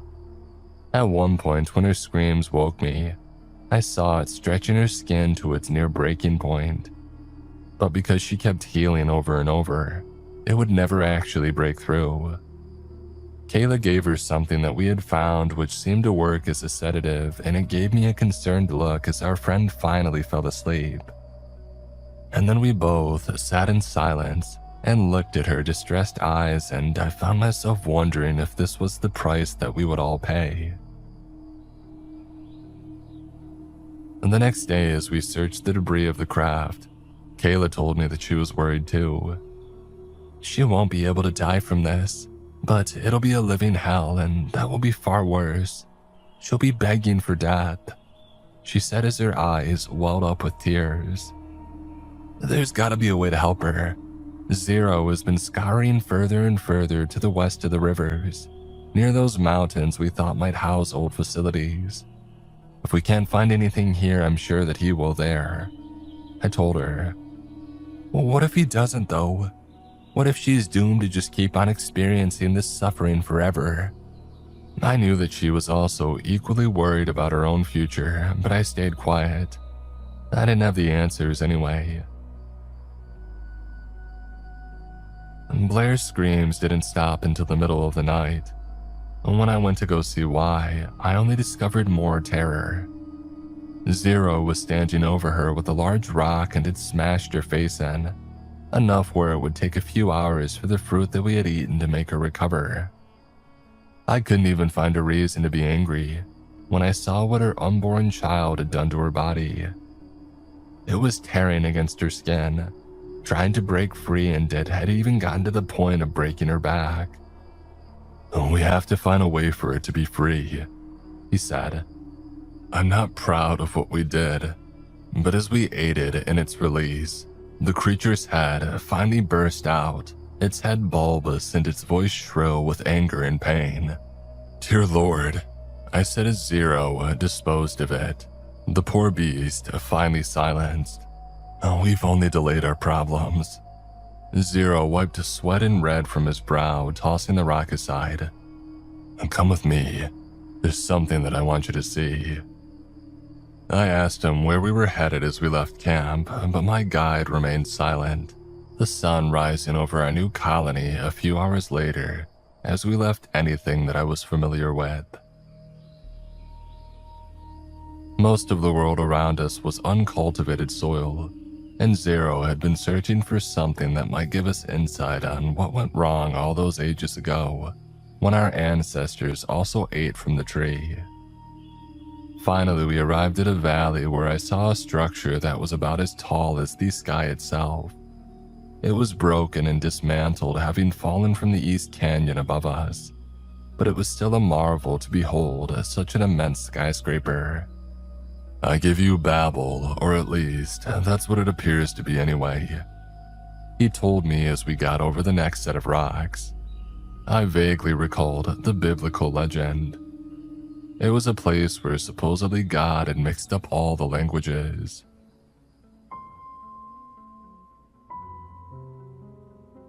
Inside the empty tower, we saw endless arrays of computers, machines, and other forms of technology that rivaled anything that we had ever seen, and it too reminded me of the Tartarus. Zero reached one of the terminals that still had an ethereal glow to it and explained, I found it a few days ago. It activated when I shed blood. He paused and cut his hand to let the blood flow into the circuitry, and I watched as a holographic man appeared. He was tall, perhaps at least 9 feet, and had the appearance of a regal officer, but his features looked troubled. And as he spoke in an unknown tongue, Zero said, And this is where I need help. Can't make sense of anything they say. I started checking the computers, using my rudimentary methods from before our arrival to hack into the system. It was a bit archaic, but it worked. Soon the projector started to change its format into a different language, and then another, and then another. Finally, we could listen to what it had to say.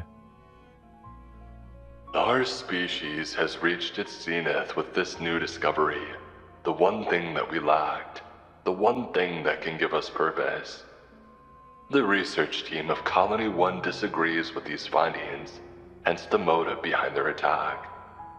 However, if we're ever going to leave this place and spread our seed into the universe, then we must be successful, the man said. It revealed detailed schematics of the Tartarus, which confirmed that this was how our ancestors had made it to the stars. The ship shall be the ark that saves our species. Once we have traveled the length of a generation, we shall have all connection to this place purged thanks to the virus that we have crafted. Flooding our bodies with this much intense infection will of course have a secondary effect, erasing our immortality. The next bit of the hologram showed what I could only assume was the dispersal of the virus into the atmosphere as they left the planet.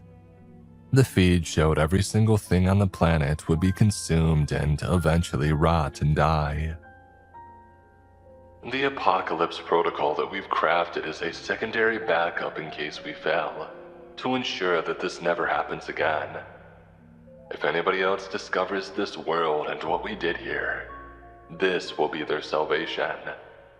The recording ended and it showed the Tartarus again, this time with the different schematics that explained where the supervirus was kept, and Zero commented, And we need to find that. It's the only way to be free of those things that Blair had given birth to. Outside the tower, we heard a howl across the plains, and the hair on the back of my neck stood up. That creature was recovered and possibly it was moving from the colony to find us. We had to act fast, The orbital is about a day's journey from here. Let's go, I told him. And we left those ruins and started traveling east, my heart pounding each step of the way as we avoided any trace of the creature. We were nearly in the clear when I heard it moving through the brush. Zero and I began to run, weaving between trees and overgrown fields to reach the orbital. But the creature was faster. It leapt from the trees and latched onto Zero, its fingernails tearing into his back as it pinned him down. I stumbled and held my breath as the gigantic newborn shrieked and attacked him, its misshapen features a testament to what the newborn power had done to human biology. Its misshapen features a testament to what the newfound power had done to human biology. It had to be twice his size and against 4 times as strong. Zero kept fighting though, screaming for me to run as he distracted it.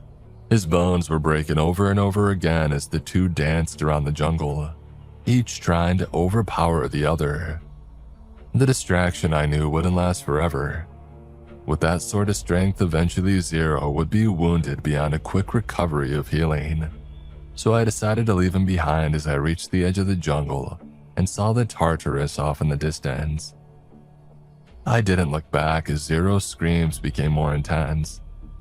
And then at last it grew silent, which actually frightened me even more. That meant that Zero was unconscious, and the creature was likely now hunting me. Reaching the station, I pushed myself through the debris and began to search what portions of the place were not destroyed. I saw my old helmet, which we had once considered to be a part of our inmate uniform, and I turned on the headlamp illuminating my steps. As I started to roam, I found my thoughts reflecting on our journey here. We thought that we could escape fate, escape death. This was never freedom at all. We wished that we could have simply perished a long time ago, amid the safety of stars that we recognized. The Tartarus simply had to still have access to the virus, otherwise I wasn't sure what we were going to do.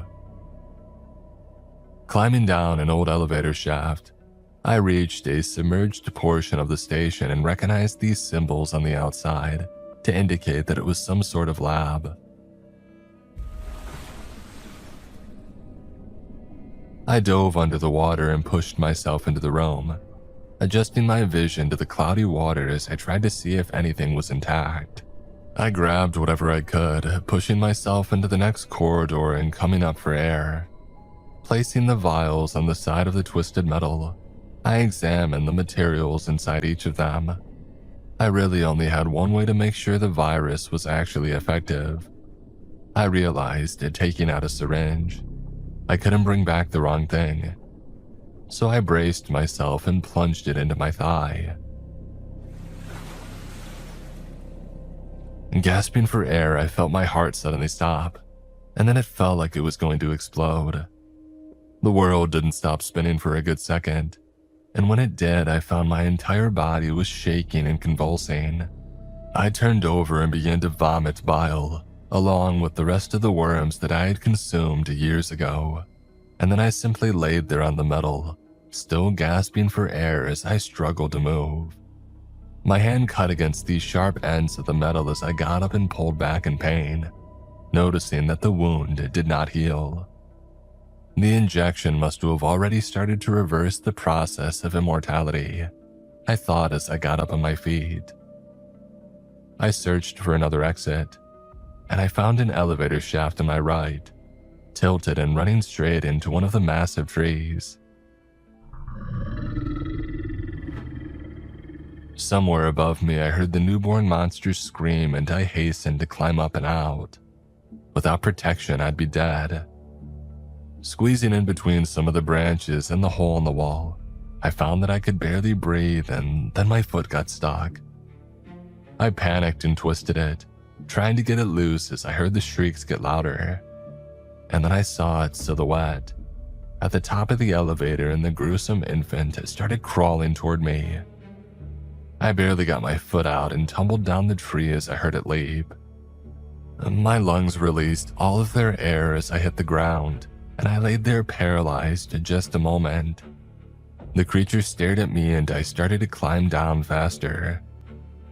I grabbed a few rocks and chucked them at the monster as I got on my foot. My body ached and my muscles spasmed, the effects of the virus running its course as I became mortal again. The newborn attacked and we tumbled down a hill. I used my fingers to poke its eyes and the beast reared back and hollered, giving me a chance to run free. I saw a river and I immediately jumped into it.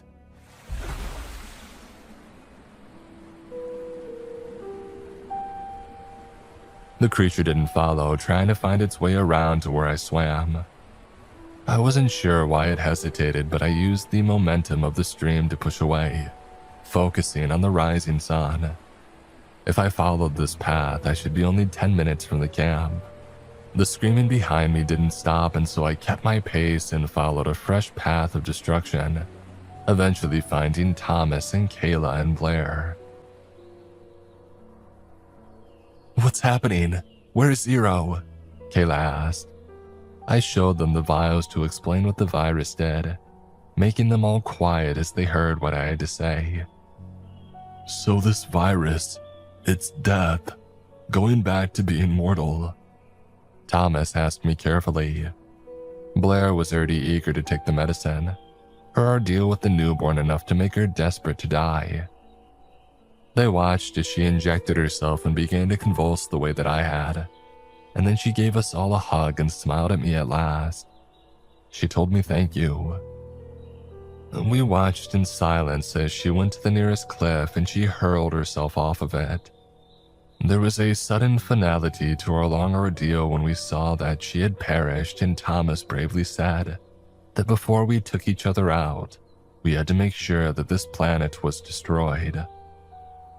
"The apocalypse protocol you mentioned, how do we activate that?" he asked.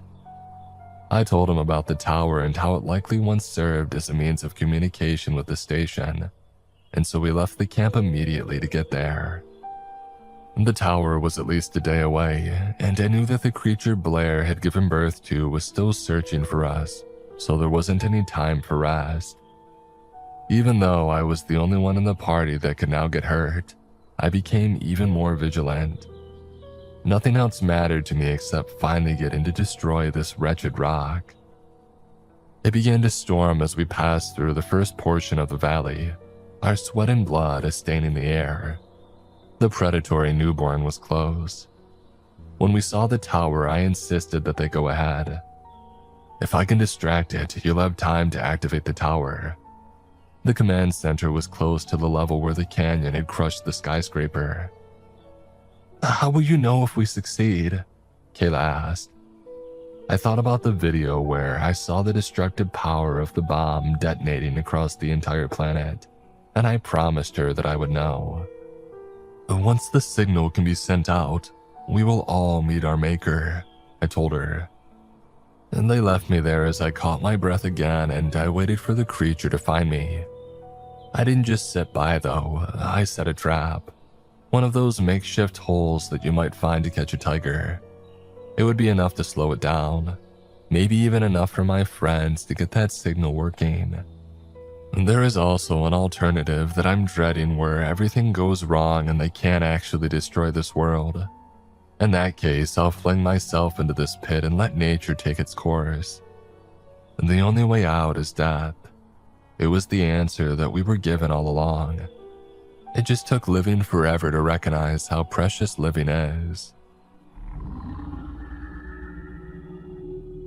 The creature came like I knew it would, and I smiled, weapon in hand, as I saw the beacon starting to light up. This is the end for me, but maybe if this message it gets back to somebody else and it's not, I only ask that you send others here to kill us, to put an end to all of this. If not for our sakes, then to prevent this curse from ever spreading. Goodbye.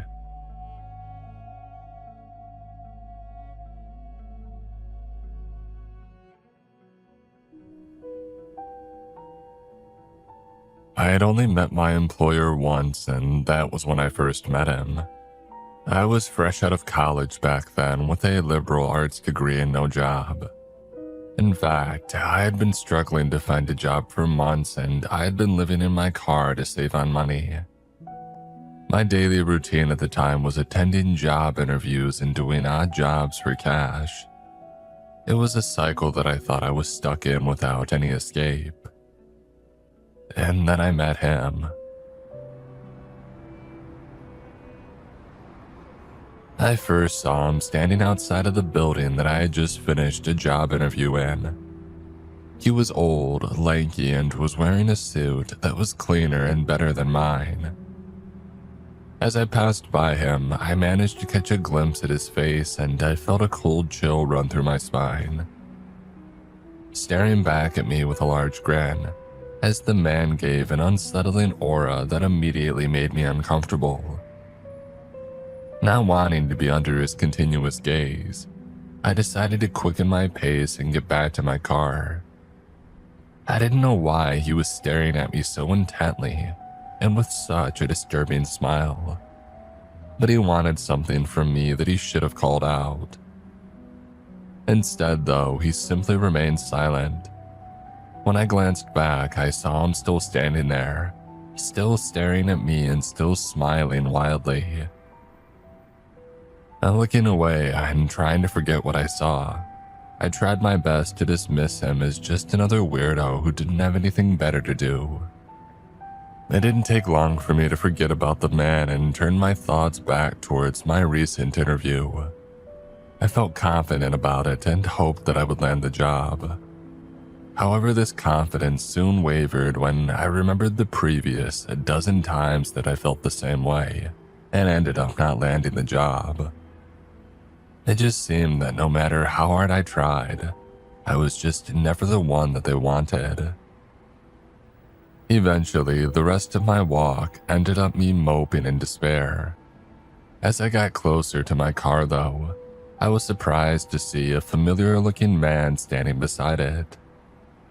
Staring with intent with each step, I tried to push away the thought that it was the same man from earlier. After all, it could just be another suited man who just happened to be hanging out near my car. It was strange, but not impossible. However, as he turned his face towards me and smiled, I knew for certain that it was the same man from earlier.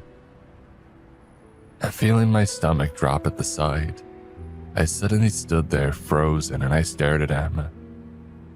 At that point, my mind couldn't help but wonder how he got there before me. He was clearly standing still behind me earlier, and I didn't notice him go past me when I was walking. So how did he end up in my car before I did? Had I been that distracted in my thoughts?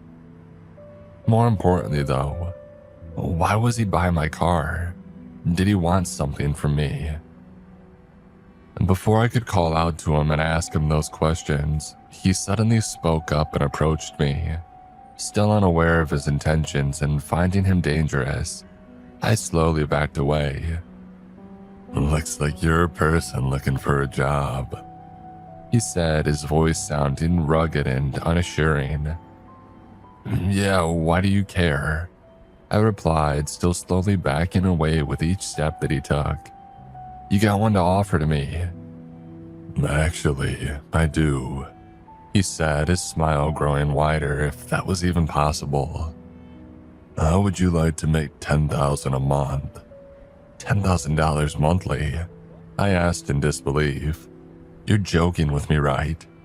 "Oh no, I'm very much serious," he said. "Of course, you'll have to first pass the test to see if you're qualified, but I think you're perfect for the role." "A test? What kind of test is that?" I asked as I continued to keep my distance from him. At the time, I didn't believe a single word that he was saying, and I was just doing my best to distract him until I could get away. "This test." With that, he suddenly lunged forward and towards me, reaching a speed that I never thought possible from a simple old man like him. Before I could react and get away, The man was suddenly holding my arm with a tight grip. Without a word, he then pulled out a knife from his pocket, the sight of which made me freeze in fear. For a moment, I thought he was going to stab me right in my guts. But instead, he ended up using the knife to make a light cut on the palm of my hand, my blood coating the steel and dripping onto the ground. Watching him with shock and fear, I then saw him raise the knife towards his face before licking the blood that coated it. "Perfect," he said in a satisfied tone. "You're the one we need. You're hired."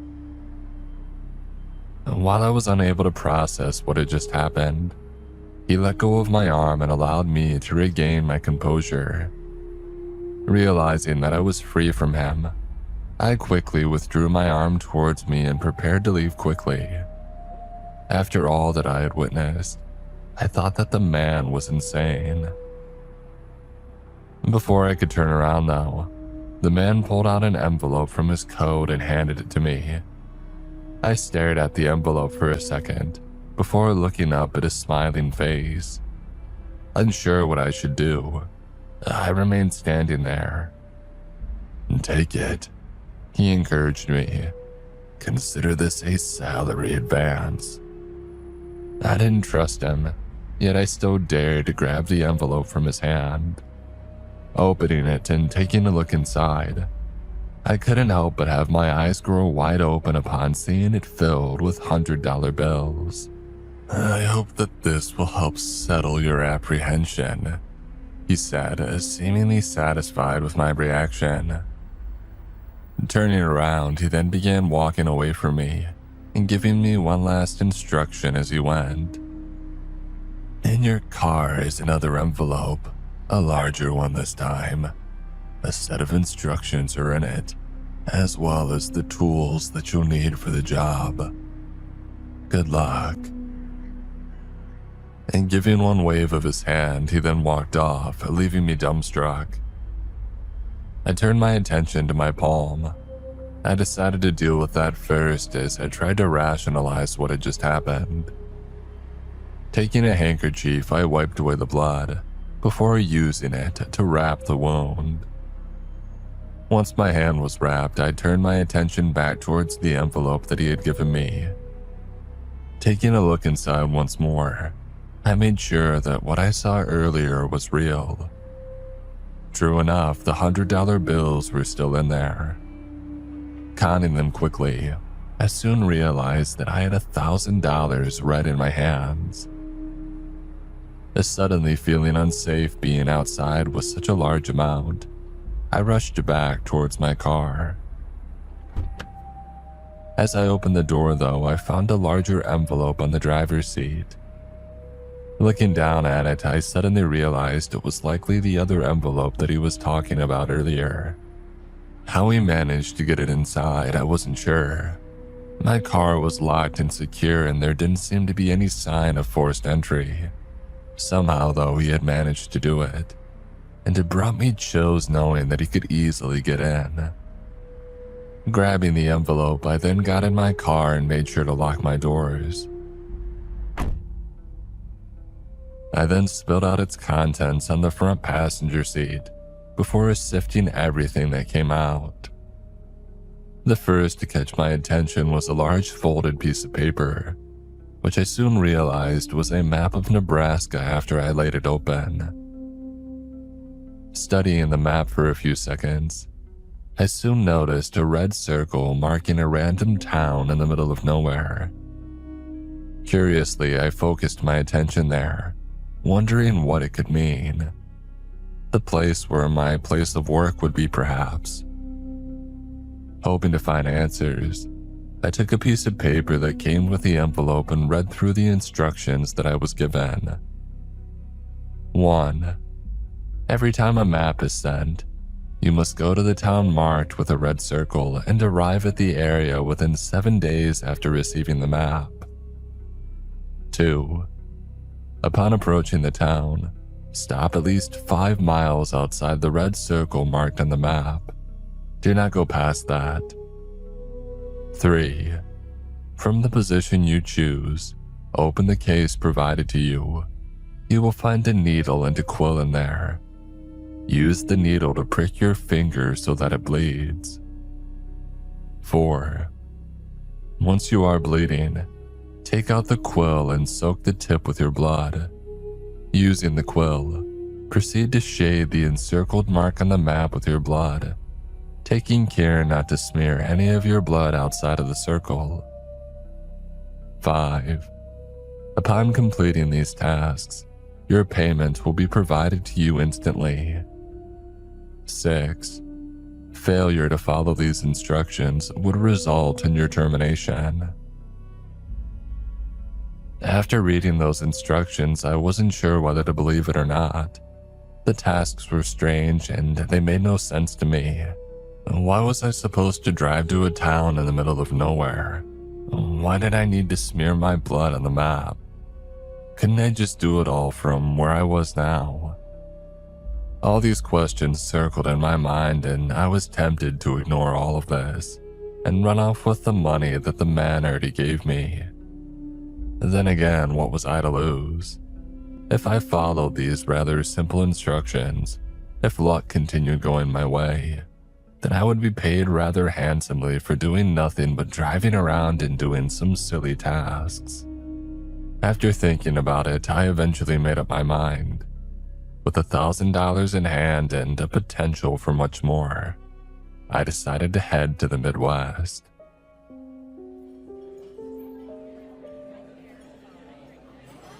A few days later, I found myself in a diner in a town just before the one marked on the map. As I sat there looking over the map while having coffee, I wondered what awaited me after I completed the instructions given. It was during this moment, though, that somebody from behind me suddenly spoke, catching me off guard. "I plan to travel there, stranger," the voice said from behind me. Turning around, I saw a man around my age looking down at me with a friendly smile. Confused at his sudden intrusion, though, I gave him a suspicious glare as I wondered if he was working for the suited man to keep an eye on me. Seeing my rather unfriendly look, the man gave a little chuckle. "No, sorry for disturbing you, but I promise I don't mean any harm. I just couldn't help but notice that you have my hometown marked on that map. You see, it's strange to see somebody from out of town heading there to visit." Still remaining suspicious, I quickly folded up the map. "How do you know that I'm not from there too?" I eventually asked them. "Oh, that place is a small town," he said with a friendly smile. "If there was somebody around my age from there, I would know them." Sighing, I shook my head, realizing that I can't make use of the excuse of me being from there. Trying my best to think of a different reason, I ended up awkwardly staring at him for far too long. The man seemed to interpret this as, "Listen, stranger, I didn't mean to put my nose in your personal business," he said apologetically. "I was just a little curious, you know. Anyways, I'll leave you be. I hope you found what you're looking for there." And with that, he left, leaving me feeling a little awkward and embarrassed.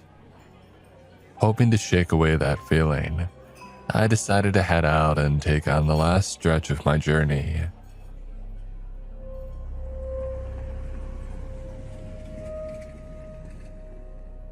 Arriving a few miles from town just before sunset, I ended up stopping my car at the side of the road and atop a ridge overlooking the town. What I saw while parked there was just what I had expected, a small rural settlement surrounded by farmland. It was quite a peaceful sight, actually. For a moment, I even considered the possibility of settling in such a place if I saved enough money. After a few more seconds of enjoying the view, I quickly grabbed the map and got ready to do the job that I was sent here for. At that point, I still thought what I was doing was silly. However, as long as I get paid, I was going to do it. Unfolding the map and placing it on my lap, I stared at the map and looked at the encircled town. After checking my phone to make sure that I was a good few miles outside the area marked, I then opened the case and pulled out the stainless steel needle in it. Taking a deep breath, I then quickly pricked my left index finger, making sure that it was enough to make me bleed.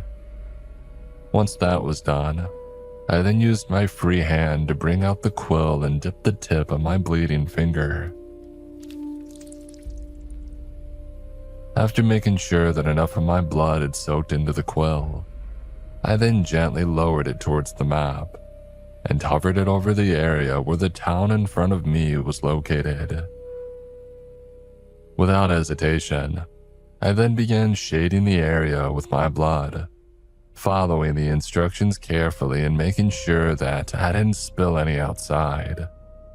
When I was sure that I had completely covered the circle, I lifted the quill and stared at my work, and then I began to laugh. What I just did was bizarre and made no real sense at all. It seemed funny at the time, and being there and actually having done it made me think that it was just silly and stupid. I ended up laughing for a whole minute before noticing that the ground was shaking. At first it confused me, as I felt my car swinging gently. Eventually the shaking started to intensify, and I assumed that an earthquake was happening. I wasn't too worried though, since there wasn't anything that could fall on me from where I was parked at, but the feeling of being rocked was not a comfortable sensation. Luckily, the shaking didn't seem to increase more than enough to shake my car, but as I looked in front of me, I saw something that made my heart stop. Rising from the ground around the town were strange pillars, at least a dozen of them. Staring at them with wide eyes, I watched as they rose higher and higher from the ground. As I did, I suddenly realized that they weren't simply pillars. No, they were tentacles, large tentacles that wiggled in all directions. From afar, it reminded me of the tentacles of a squid. However, unlike a normal squid, these tentacles were huge. Based on the nearby houses that stood near one of the tentacles, I would estimate that each one of them were around 100 feet in diameter. They were monstrous, and they just kept on rising, pushing up higher than the tallest structures of the town. As the tentacles continued to rise, I began to notice a red glow emitting on the ground around the town. From my vantage point, I watched in amazement as the glowing area seemed to form a perfect circle. Starting out as a strange light, I then noticed that it was emitting heat, as the sensation could be felt even through my car. But that then made me realize, if it felt uncomfortably hot from where I was, that it must have been unbearable from the town. I shook my head and tried to not think about it, as I imagined haunting images of the people there, as if I was being taunted. I suddenly heard screams ringing all around me, as if there were thousands of invisible people being tortured and crying for help and mercy. I don't know how that was happening, but covering my ears didn't seem to work. It was as if the screams of these souls were in my very head. Pained by the sensation, I found myself jumping out of the car thinking that I could escape the noise outside.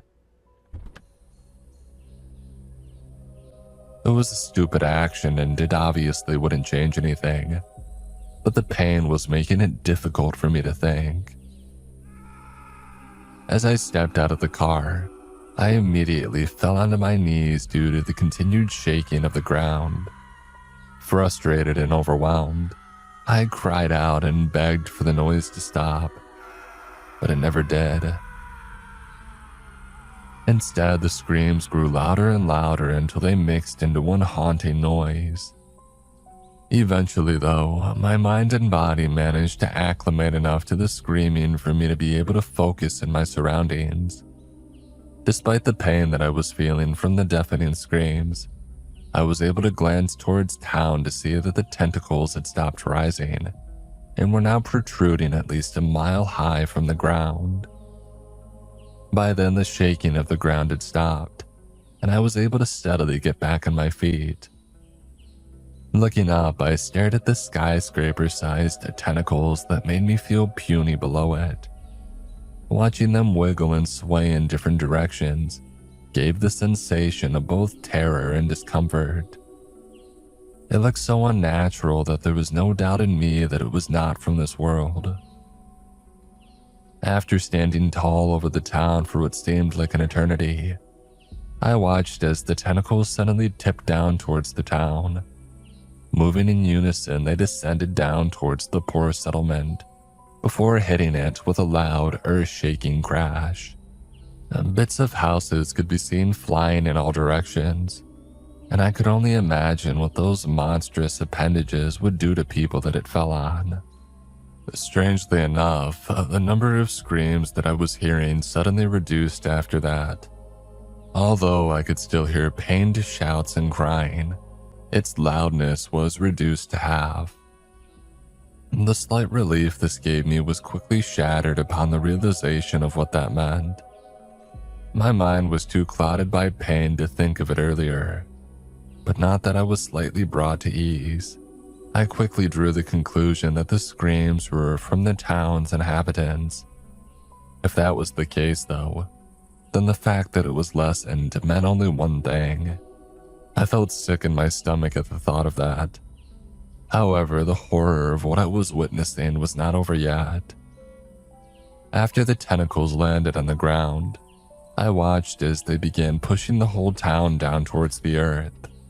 With a force that I thought impossible, it pushed the ground down as it and the houses and the streets began to disappear. Unable to look away, I kept my eyes fixed at what was unfolding, while my mind was tortured by the increasing screams of the few people who remained alive there. Eventually it ended. The tentacles disappeared into the ground and the red glow that encircled the area where the town should be was gone. What was left was an empty expanse of open fields with no structure or people left behind. It was as if nothing had ever existed to begin with. Also gone were the screams. As I found my head had become quiet once more. Yet despite that, I felt more sick than I was earlier. Although I was far from the destruction, the horrors that unfolded left a mark in me, as these sounds of the victim's screams still echoed in my memory. To make things worse, I began to quickly realize that I wasn't just an innocent bystander. As my head began to clear, it soon dawned upon me that I was the one who likely had caused all of that to unfold. I was the one who destroyed that town. I was the one who had killed the thousands of people who lived there. Unable to control myself, I ended up kneeling to the ground once more and puking. I don't know how long I ended up puking and coughing on the ground, but eventually I heard the sound of a car stopping near me, followed by a door opening. Still traumatized and sick from what I had encountered, I paid little notice at first and I continued to stare at the ground. However, once the person who got out of the car approached and spoke, I immediately recognized who it was. "Hey, you okay there, stranger?" a familiar voice said.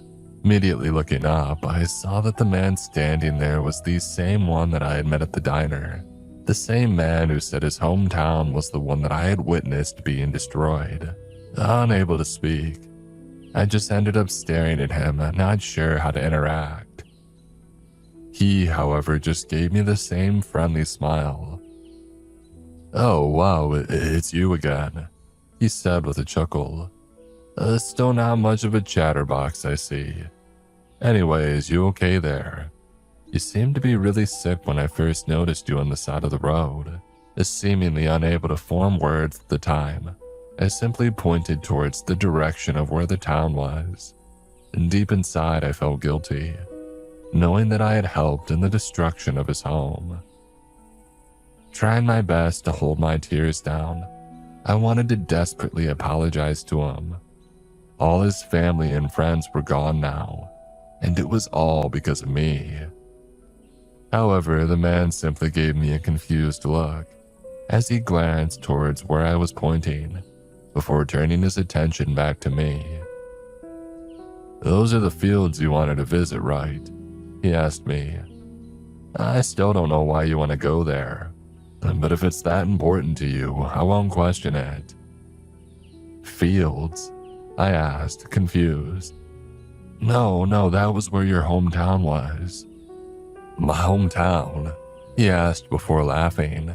"I lived here for a long time, stranger, and I can tell you that that land there has been an empty field since before I was born. My hometown is farther up from here, say 30 miles further north." None of that made sense to me. At first, I thought that I misunderstood where he said his hometown was earlier, but then I thought that I couldn't have. After all, he saw my map and the name of the town that was encircled there. So why did he claim that he was from a different town? And then a creeping thought entered my mind. Was it because of the same evils that caused the destruction of the town? Had it also twisted and distorted his memory and reality? Realizing that possibility brought a chill down my spine. Silently, I ended up getting on my feet and walking back to my car, ignoring the man's worried calls. I kept on thinking about what I had done and the work that I had agreed to do. What I initially thought was a silly and pointless job, it turned out to be far more destructive and dangerous than I thought. As I sat back in my car and closed the door, I saw the reason why I had agreed to it. Laying there in the front passenger seat was a backpack that I didn't own. Moving my shaky hands to pick it up and place it on my lap, I nervously opened it to see wads of $100 bills in it. Along with them was a small note. It read, "Your next assignment will be sent to you next month. Till then, here's your pay. $9,000 in cash." $9,000. Add the $1,000 that I was given earlier and that makes 10 grand, just as promised. That was the price of all the lives that I had killed. That was the price of all the memories that I had altered, and the result of the simple and horrifying job that I had been hired for. What I was given was blood money, no doubt about it. I felt repulsed, both by it and myself. Putting the bag back on the passenger seat, I gave one glance out to the man who was still standing there and staring at me. I wanted to apologize, to tell him what I had done to him, but I didn't. He would never believe what I would say, and no apology that I gave would ever make up for what I had done. Because of that, I simply looked away and drove off, heading back from where I came from. Although he would never understand it, I felt guilty for what I've done to him in his town. That was 9 months ago. Since then, I've done one job every month for my employer, erasing small towns from different states, terminating the lives of thousands upon thousands, and altering the realities of those who had been fortunate enough to have left their hometowns. I've been paid handsomely for all of this, and now I get to live in a nice home and I no longer have to worry about money. Am I proud of my job? No. In fact, I'm ashamed of what I do, and I'm haunted by the screams of those who I had condemned to hell. Can I leave my job? I don't know. I don't think my employer would let me leave, and I already consider myself lucky that he isn't forcing me to do all of this. I fear that trying to refuse would only make things bad for me. So I've decided to enjoy my compensation and try to live with the guilt as best I can. I have things pretty good after all. Although sometimes I can't help but feel that all of this would bite me in the back someday. Most of the time, I try not to think about it too much. However, once in a while, I do end up being a little curious. After all, he probably doesn't want these towns erased for no reason. If he did though, then that would be a scarier thought, knowing that a man just wanted it done for the heck of it. I don't think that's the case with my employer though. Recently, my curiosity behind the greater meaning behind things grew once again, especially after my most recent excursion. It was supposed to be just like my previous ones, and go to the place, erase it from existence, and receive my money and leave. Now, it sounds simple when I put it that way, but no matter how many times I do it, it never was simple. And despite all the terrors I was constantly hearing and seeing, I never became desensitized. That was a good thing, since it at least made sure that I was still human. A terrible human, but a human nonetheless. On that day though, as I marked my blood on the map and readied myself for what was to come, I was not prepared for what I witnessed. As usual, it began with the trembling of the ground. Standing outside and looking out at the distant town in front of me, I watched and waited for the tentacles to sprout on the ground. To my surprise though, they didn't appear. Instead, large arm-shaped appendages emerged, a dozen of them doing what I was used to seeing the tentacles do. Staring with confusion, I watched as the hands on the end of these arms opened up, its fingers stretching wildly before pointing down towards the village. Just like the tentacles of the past, these arms followed a similar formula to what I had seen before, and they fell down and crushed the village, filling my ears with the screams of the residents. Yet, for the first time since I took the job, my mind was not focused on the victims.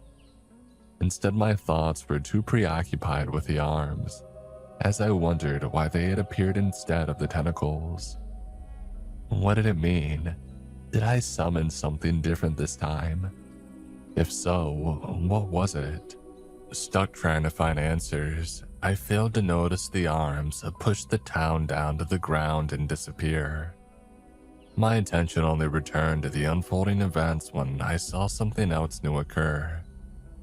As the usual red glow continued to emit in the area where the town was, something new began emerging.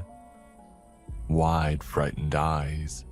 I backed up from where I stood as a large head began rising in front of me, its surface rough, gray, and scarred.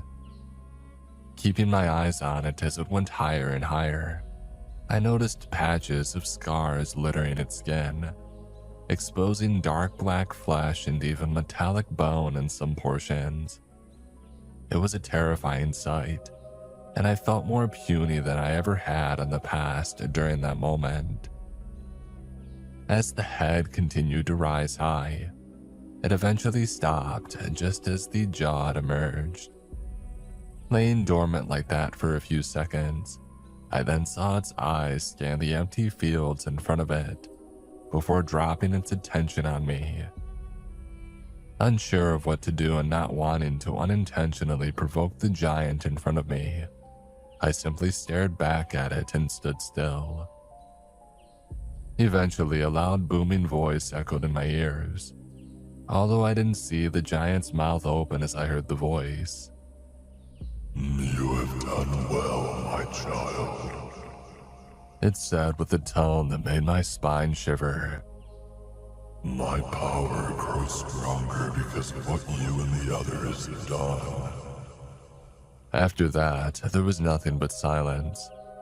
Looking at the gigantic head in front of me, I then saw it give me a large smile, one that would forever haunt me as the gaps in its teeth seemed to give me a glimpse of an empty void. As it continued to smile at me, the head began to descend down and back into the flowing ground, while the eyes of the giant continued to stay locked on me.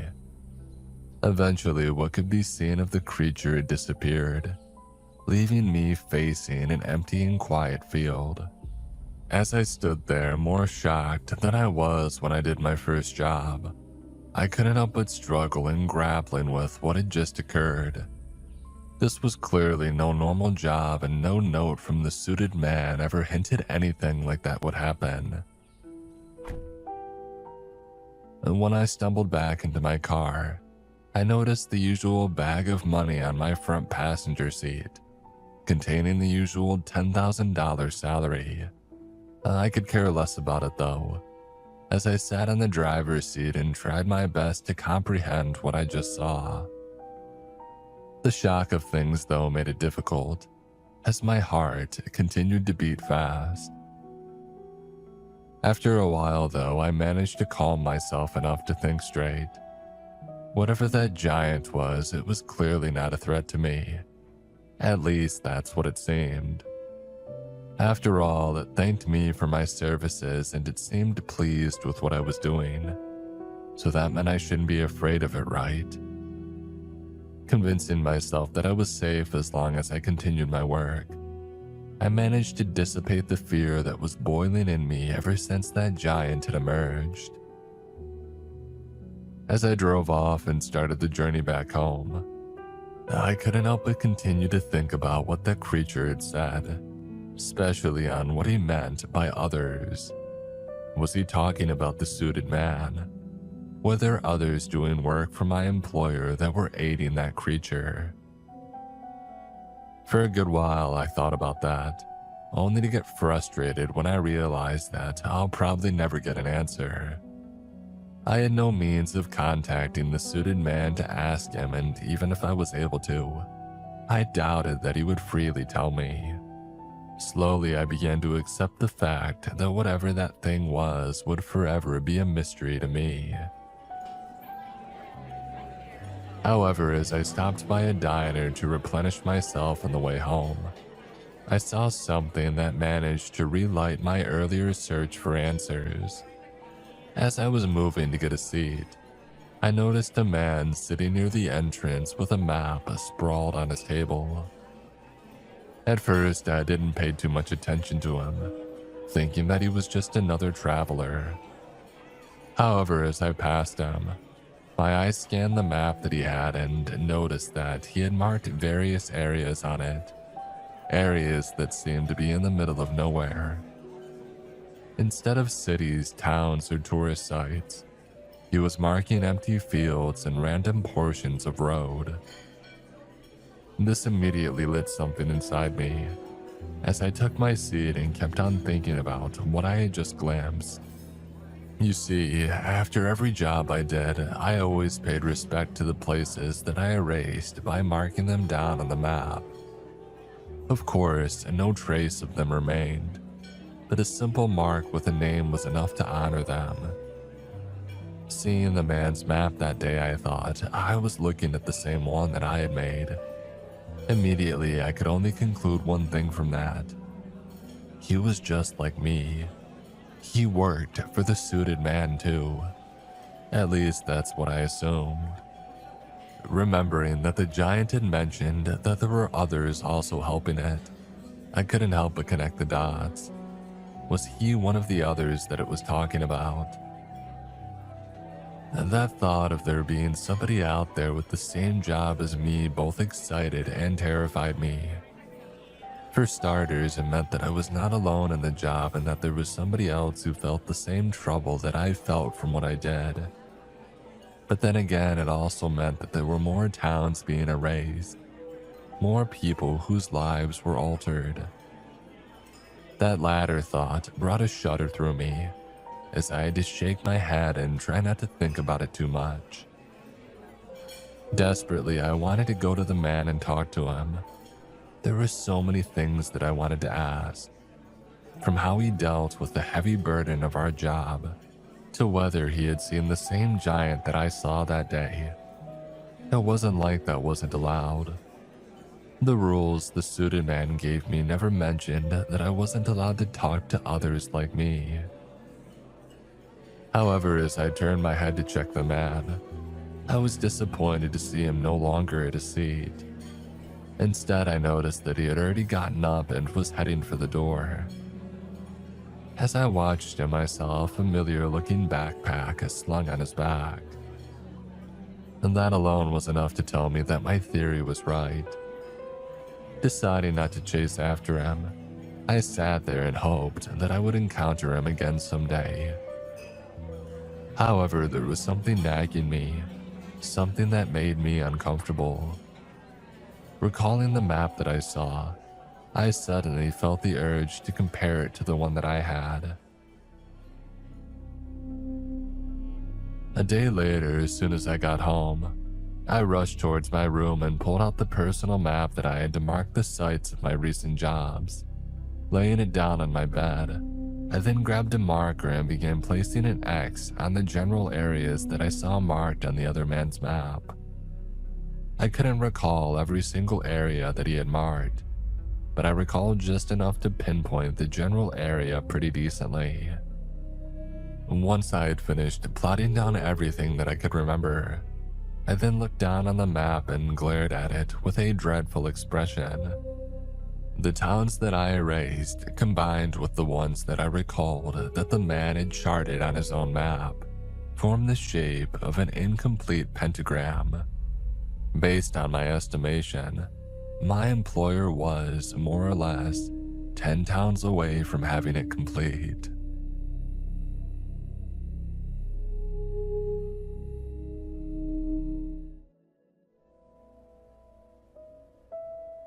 Some years ago, I worked with a tunneling crew.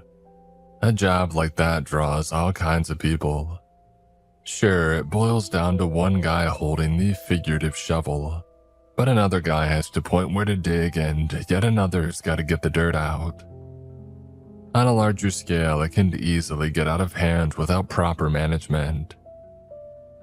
Our crew was working on expanding a subway tunnel. It wasn't anything that we couldn't handle, but my life was in a bit of a mess at the moment. My wife and I just had our first kid, and I was having trouble keeping up with the new lifestyle. My wife was a trooper, but no matter what I did, I always felt like I was doing something wrong. That baby must have been the most patient one ever, as I fumbled with the most basic chores. I would tuck her in too tight or get the temperature on the formula wrong. It was just one mess after another, and that's after working a 10-hour shift. The only thing that I got right was putting her to sleep. I would tuck my hand behind her little head and shush her and sing, and she would go out like a light. Bam, down for the count. That one thing sort of made up for all my other mistakes. I have to thank my mom for the tip someday. It's an old song. It goes a little something like, "Oh, I, foof, my little one." Like a bolt of lightning from last one. You don't, but it's the best you got. It pays well, real well. I can bring all your guys and starting tomorrow. What do you say? I said the only thing that I could. I said yes. It was tough to come home that day. I had been surrounded by this ceaseless vitriol all afternoon. One of the guys had been crying in the porta potty. This was supposed to be a long-term gig, and now we were all on shaky ground. Whatever this new job entailed, it didn't exactly calm us down. But at least we could keep our heads up a little longer. I don't think I did a single thing right that evening. I forgot to wash my hands when I picked up my baby girl, getting her wispy hair a little dirty. I changed her diaper, but I couldn't get the thing to sit right, and I used way too much powder. It was just one thing after another.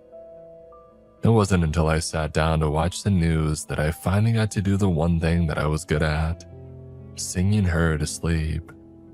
One verse and she was out.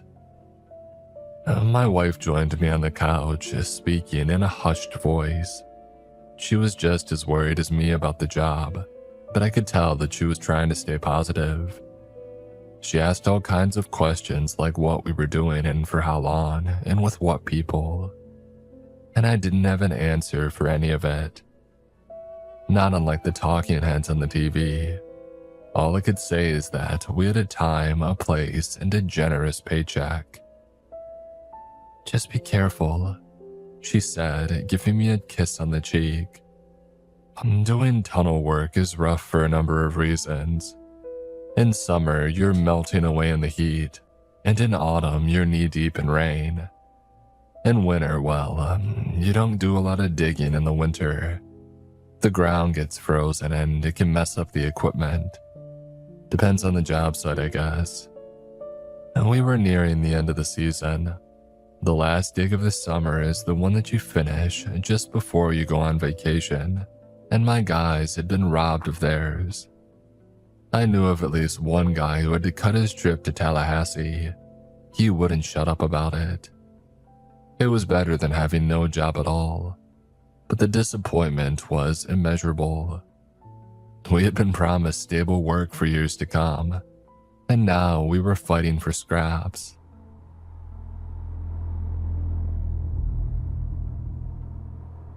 The location turned out to be a construction site, not a dig site, mind you. There's a difference. The place was roughly the size of a football field, lined with a chain-link fence wrapped in yellow plastic. There were all kinds of construction tools lying around, seemingly abandoned. There was even a bulldozer. We waited for about an hour before someone showed up. There was this one guy with protective glasses and a hard hat, our supposed foreman. He seemed friendly enough, probably somebody a bit further down the career ladder. He came up to us and clapped his hands to get our attention. "Everyone feeling okay?" he asked, throwing his arms out. There was a murmur, but nobody was particularly enthusiastic about the whole thing. And we weren't a construction crew. Then again, at that point, we had no idea what kind of crew we were supposed to be. "Oh, we're gonna go through all the details in a bit," he continued. "I just want to say that I know this isn't ideal. We didn't have a choice in the matter. That said, if this works out, we're gonna have a lot more work for you going forward. So let's get started, okay?" That lifted our spirits a little. I saw a couple of nods and the hint of a smile. Maybe things would work out. We walked into the site. He showed us this spot at the far end, right next to a jackhammer. There was a hole about 3 feet deep and 6 feet across. It looked like they had dug it out with shovels, by hand. In the middle of the hole, there was a rock formation, like a white spike poking out of the ground. It was roughly the length of my arm. "This is what we found," the foreman said. "This particular mineral is uncommon in this part of the country. It's mainly used in pharmaceuticals." "What's it called?" "A pyrolith. It's used in something called Compound 5. It's life-saving stuff." He went on to explain the process. Essentially, this construction site was found to be littered with pyrolith minerals. The entire site needed to be dug out carefully, and the minerals had to be extracted as a whole. 2 guys were on standby to measure, catalog, and mark down each extracted sample down to the milligram. The tools were oddly specific. For example, we couldn't use jackhammers. We had to slowly work the base of the mineral with a portable water jet cutter. We couldn't touch the minerals without wearing rubber gloves, and we had to put out sprinklers near every active dig spot to suppress mineral dust. That, and there was a gas mask mandate. "It's important that we don't breathe this stuff in," he explained. "You don't want that." And by the end of our first day, we had dug up 5 of those spike things. They were all carefully placed in a vacuum container and sealed with a silicone spray. All that work for what equates to a suitcase of rocks. At the end of our shift, one of the guys had noticed something funny. And technically, we were right next door to our abandoned subway gig. Out through one door and in through another. It took some time to get used to the new setup, and we had to work with a lot of protective gear, and we kept getting soaked by the water jet and sprinklers. Working in that kind of environment gives you all kinds of uncomfortable aches, especially when you need to have a gas mask. The mix of heat and water kept fogging up the glass, sucking the salt from my skin and stinging my eyes. It was exhausting. We usually managed to get somewhere around 6 to 10 pile-lists a day, depending on the weather and how fast we could get to the base of the mineral. And they were all roughly 3 feet down, but a few of them were a bit smaller. Some were a bit bigger. There was one of them that was so tall that it poked out of the ground, but it had turned a metallic gray. And we sent a picture of it to the foreman, and he said that it was a no-go. It's gone bad, he explained. Cut it, leave it, it don't matter. Every night when I came home, I could barely stand. I fell asleep in the shower once, waking only when the water had turned cold. I'd remember to eat, and just because my hands wouldn't stop shaking. It was a strange feeling, and my wife could tell that I wasn't doing all right.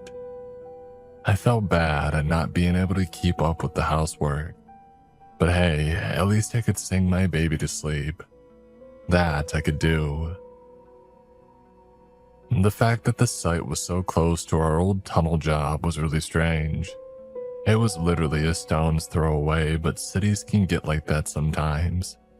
It might take 20 to 30 minutes in traffic to get from one street to another, but walking there at a brisk pace takes a couple of minutes.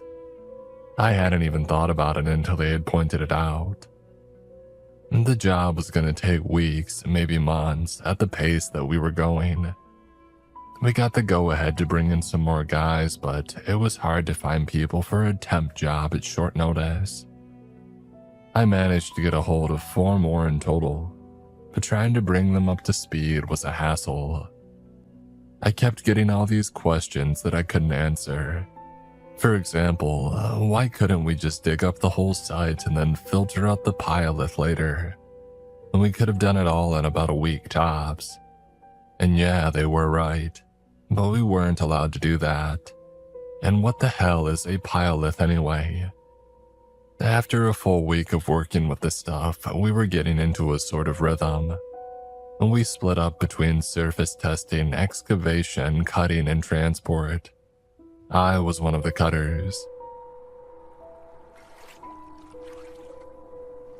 I stood in a dirt pit with brown water up to my knees, trying not to get my fingers blown off as the drainage pump flopped around. Now I'm good at what I do, but we were working without proper routine and oversight. It was the Wild West. The first accident happened about 8 days into the job. One of the guys, I can't remember his name, got his face dust sprayed with pile-lith. The sprinklers had stopped working and he had to change his filter after a cut. All we saw was how he stepped away, took the mask off, and had a seizure. They had to carry him away and wash the dust off with a hose. He got back to work after a couple of days, but I don't think he was ever the same. There was something off about him. Not quite a 1,000-yard stare, but he would tilt his head up at strange angles every now and then, like he was looking at something behind the clouds. That, and he stopped complaining about his canceled Tallahassee trip. The second accident was one of the other cutters. He had just finished a smaller pile-lith spike when I saw him dip one of his legs down. It looked like he had just stepped wrong, but there was this look of genuine surprise on his face, and then we heard a pop like something exploding. and the guy screamed like a wounded animal. This repetitive shriek over and over as he clutched his leg. And when we got to him, I could see most of his foot and part of his leg had been crushed. Not just a sprain or something, but mangled. You could barely tell there was a foot at the end. It looked like cloth-covered meat. And when they carried him off, he was delirious. I heard him mumble as they shut the ambulance door. Breathing, breathing, breathing.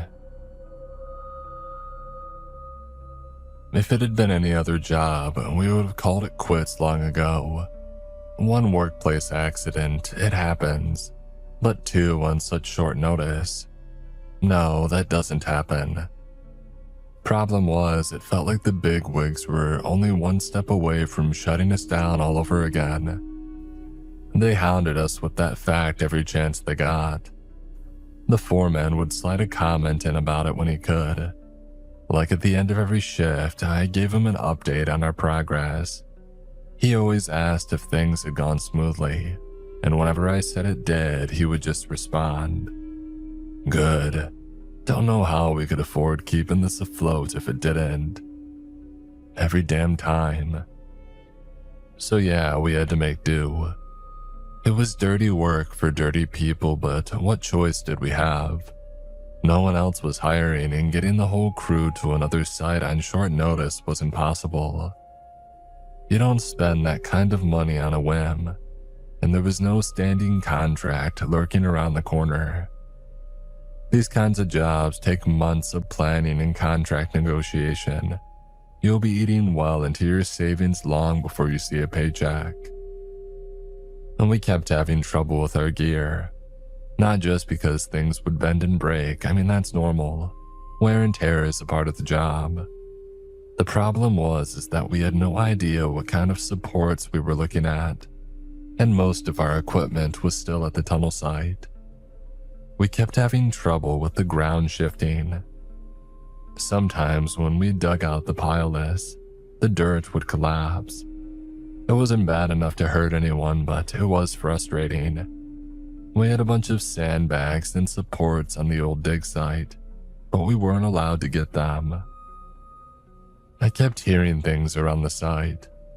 The guy who had inhaled the dust complained about losing his sense of taste. The guy who had had his foot crushed was admitted to psychiatric care. Another guy kept talking about how he found this black door at his apartment complex that he couldn't remember having ever seen before. Just a whole set of strange rumors. Every day felt like walking into a ghost story. Someone had something eerie to say. My first unusual experience was nowhere near as dramatic. I was working the water jet cutter when I accidentally had angled it downward. I left it on a little too long and I cut into the rocks surrounding the mineral. At first I thought that I had hit a sewer line, but that would mean that it was inches from the surface. There was no way that was true, but the ground erupted with this foul black, like fish guts and mineral oil. I got out of there real quick, and the moment that I stepped out of the hole, the dirt collapsed around me, almost like the ground shook a little. On our third week, some people got sick. We thought it was a stomach bug going around, but we figured out the common denominator. Everyone who had gotten sick had regularly eaten dairy products for lunch or breakfast. Turns out on closer inspection that a lot of dairy spoiled around the dig site, like to the point where you could track it by looking at it. If we left a chocolate milk out in the open, the damn thing would be solid white mold before the end of the day. So yeah, no dairy on the dig site. I remember once in the break room, 6 of us were sitting around just chatting, and this one guy joins in with a yogurt.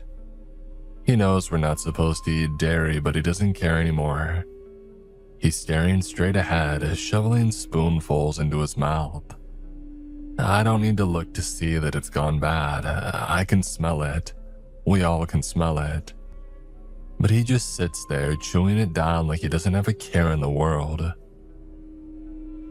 You can't eat that stuff. Someone mumbles, "You get sick." The guy turns his head and licks the container clean. He doesn't even blink. "You don't think what we're doing is sick?" he asks. "You think this is okay? It's a job, calm down." "We're all sick in the head," the guy says, clutching his head. "Parasites." He didn't stay long. After starting a third fight that same day, we had to let him go.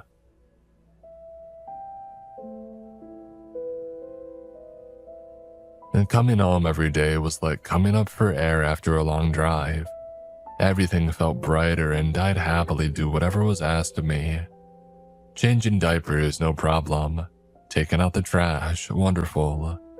Anything and everything was better than staying another damn minute at the site. Thinking about going back the next day made me feel like a rock in the pit of my stomach. I'd look in the bathroom mirror trying to convince myself to get through one more day. But while I might not be the best at being a homebody, my wife rightfully pointed out that I was doing worse than usual. And she was right, I was. It wasn't a conscious thing, but once I noticed it, I couldn't ignore it.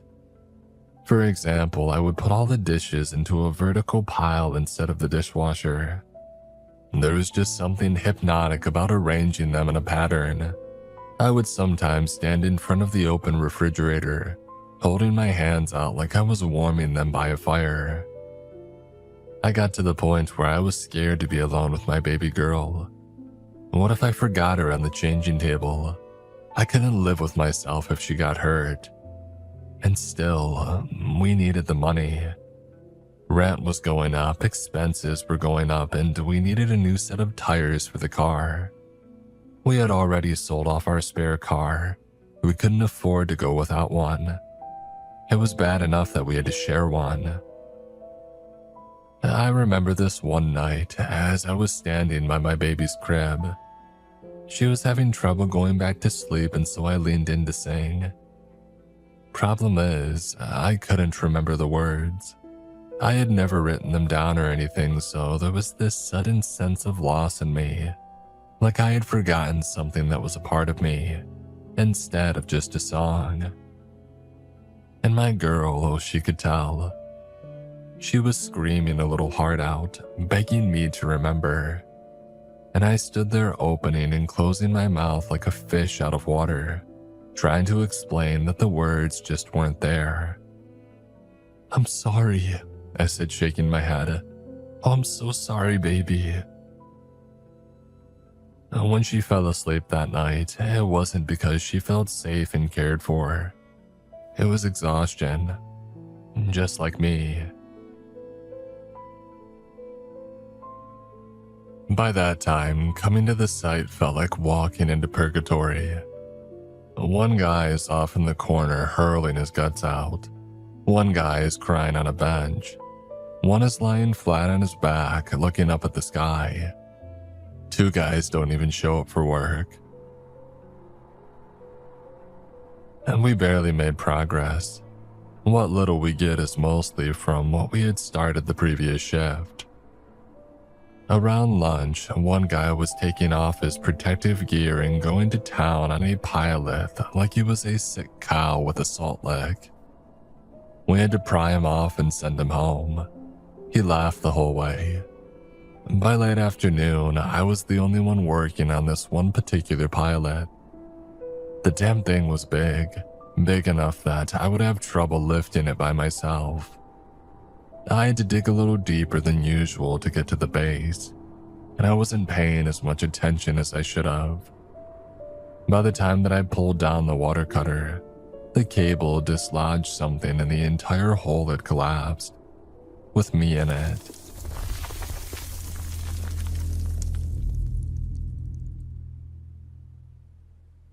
I was buried under the dirt.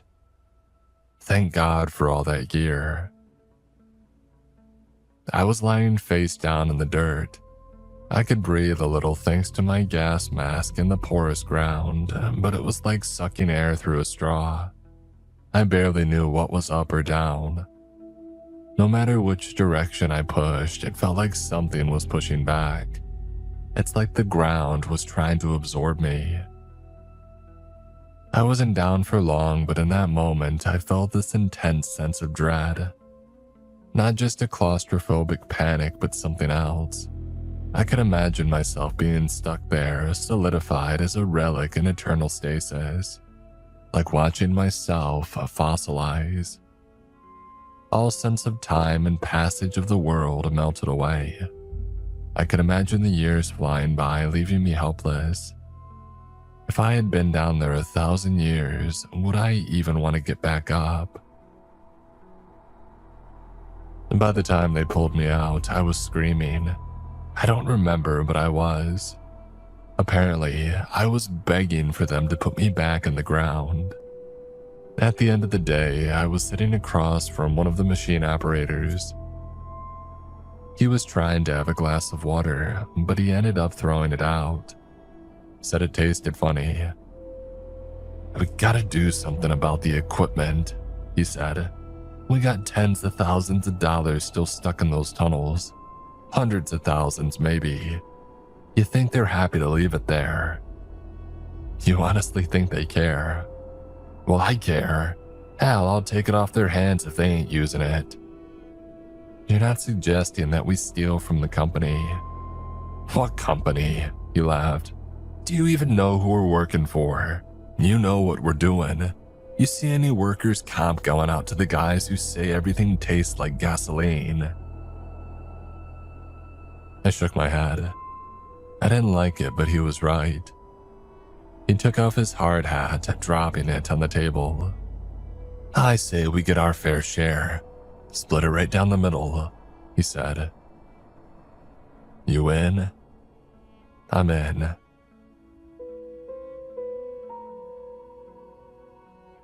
I told my wife that I'd be late the next day.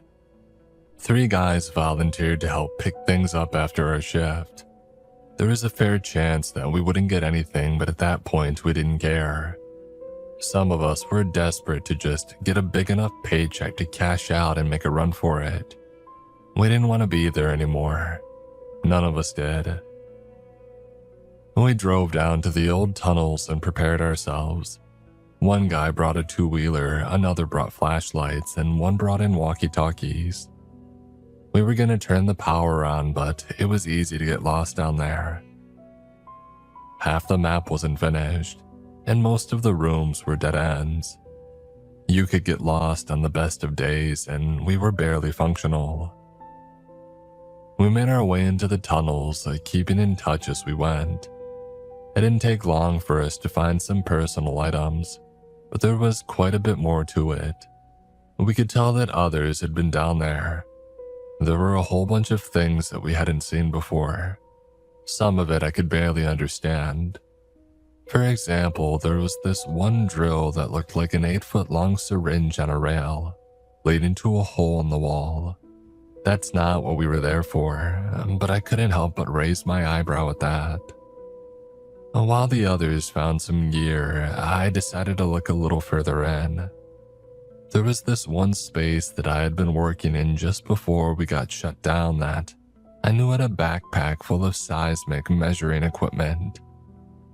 It didn't take all that long for me to find my way back there. But the backpack was long gone. That figures. That thing alone was at least 25 grand. As I was about to head back to the others, I swept my flashlight across the black door. I don't remember that ever being there. I checked in with the others over the walkie, and they were still trying to dislodge one of the backup drills. I had some time, so I decided to check it out. I stepped inside just as the walkie crackled to life again. "I got the power. Hold on to something." Seconds later, there was a hum and a crackle. I swept my flashlight across the room, seeing nothing out of the ordinary. It was a small cube-shaped room with the furthermost wall being pale white dirt. I was there with a light fixture overhead, so I searched the wall for a switch. I found it and turned it on, just to see if there was something that I had missed. The moment the light came on felt like staring into the sun. I hadn't realized how used I had gotten to the dark. That and the light seemed to be some kind of UV. It wasn't just bright, it was warm. The moment that it turned on, I saw the wall shift. Not by much, just a twitch. And dirt don't move like that though. The ground shook as people started calling out on the walkie. Somebody was screaming about a burst water pipe. Another one kept going. What the hell? Over and over. I could hear the sound of metal bending and breaking as support snapped, making the tunnels outside crumble. I could hear these blocks of stone, each one heavy enough to crush my car, falling like raindrops. The wall moved. The ground moved. I was standing still, watching solid concrete roll beneath me. The light flickered. A whole section of wall roiled like liquid, only to reveal this enormous glass-like structure. I stepped closer, watching these whirling colors slosh from left to right, up and down, like an organic membrane suspended in gelatin. Blue lines spreading out like the petals of a sunflower. As I step back and take in the whole picture, my breath gets stuck in my throat. The entire wall is the bottom half of an eye, a bright blue eye adjusting to the sudden bright light. I've never felt anything like in that moment. It's like the sky keeps falling over and over, like you're taking a step back even though you're standing still, making the world feel smaller with every breath. I could barely understand it. My legs felt so small that I couldn't feel myself walking. The power cut out. The bright blue pupil disappeared, leaving the outline of the shape lingering in my mind's eye. The sounds of the outside world faded away. I could hear the screaming in the walkie like a distant whisper. I could sense the rumble as the tunnels collapsed. I could feel the weight of the organic slosh as a mass of nerves far larger than me moved at breakneck speed, left to right, displacing the air. It's coming down! Somebody cried in the walkie. Get the hell out, it's all coming down. But I couldn't move.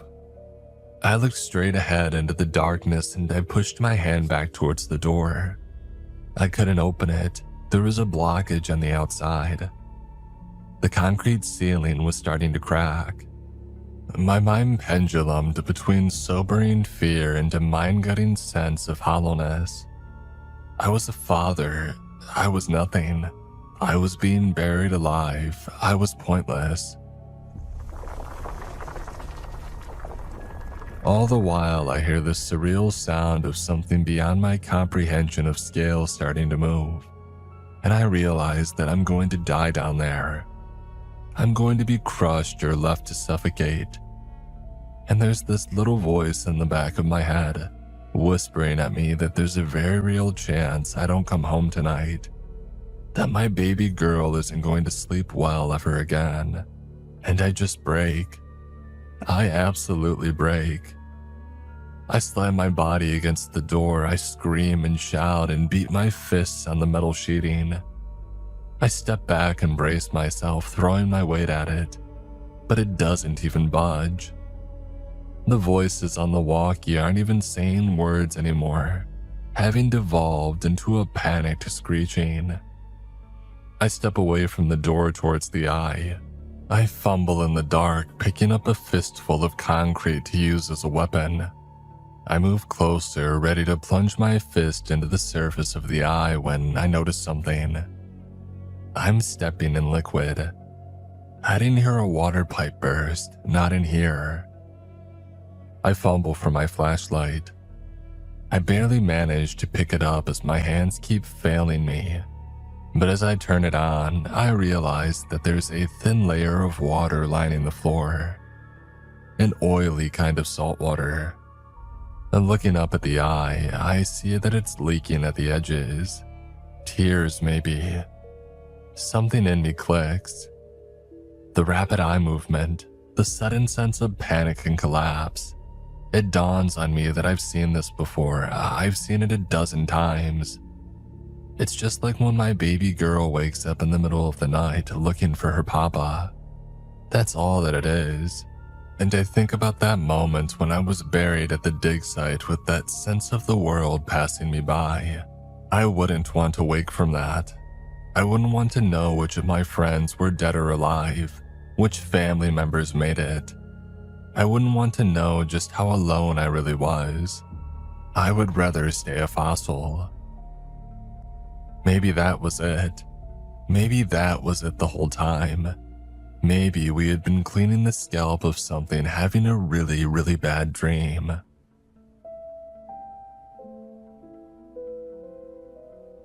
I turned off my flashlight and stepped a little closer.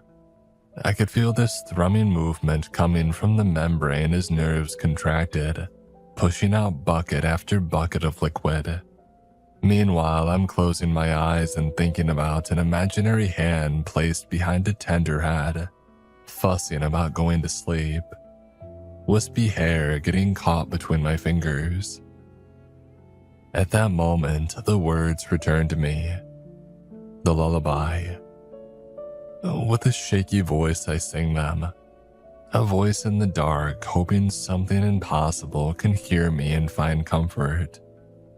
Oh, I, foof, my little one. I sing it again and again and again. I'm imagining that little bundle in my arms and how it settles into a rhythm. How her breathing steadies with mine.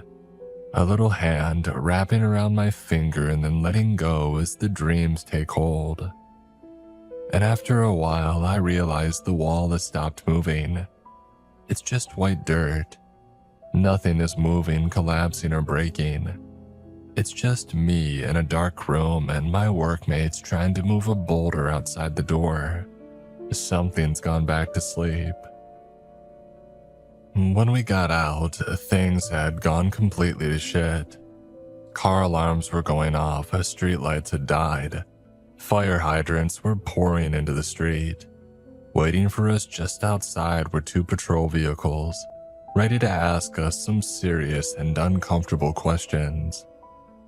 The whole ordeal was categorized as a localized seismic event. The company decided not to press any charges. They just had us trespassed. But even that would eventually be overturned.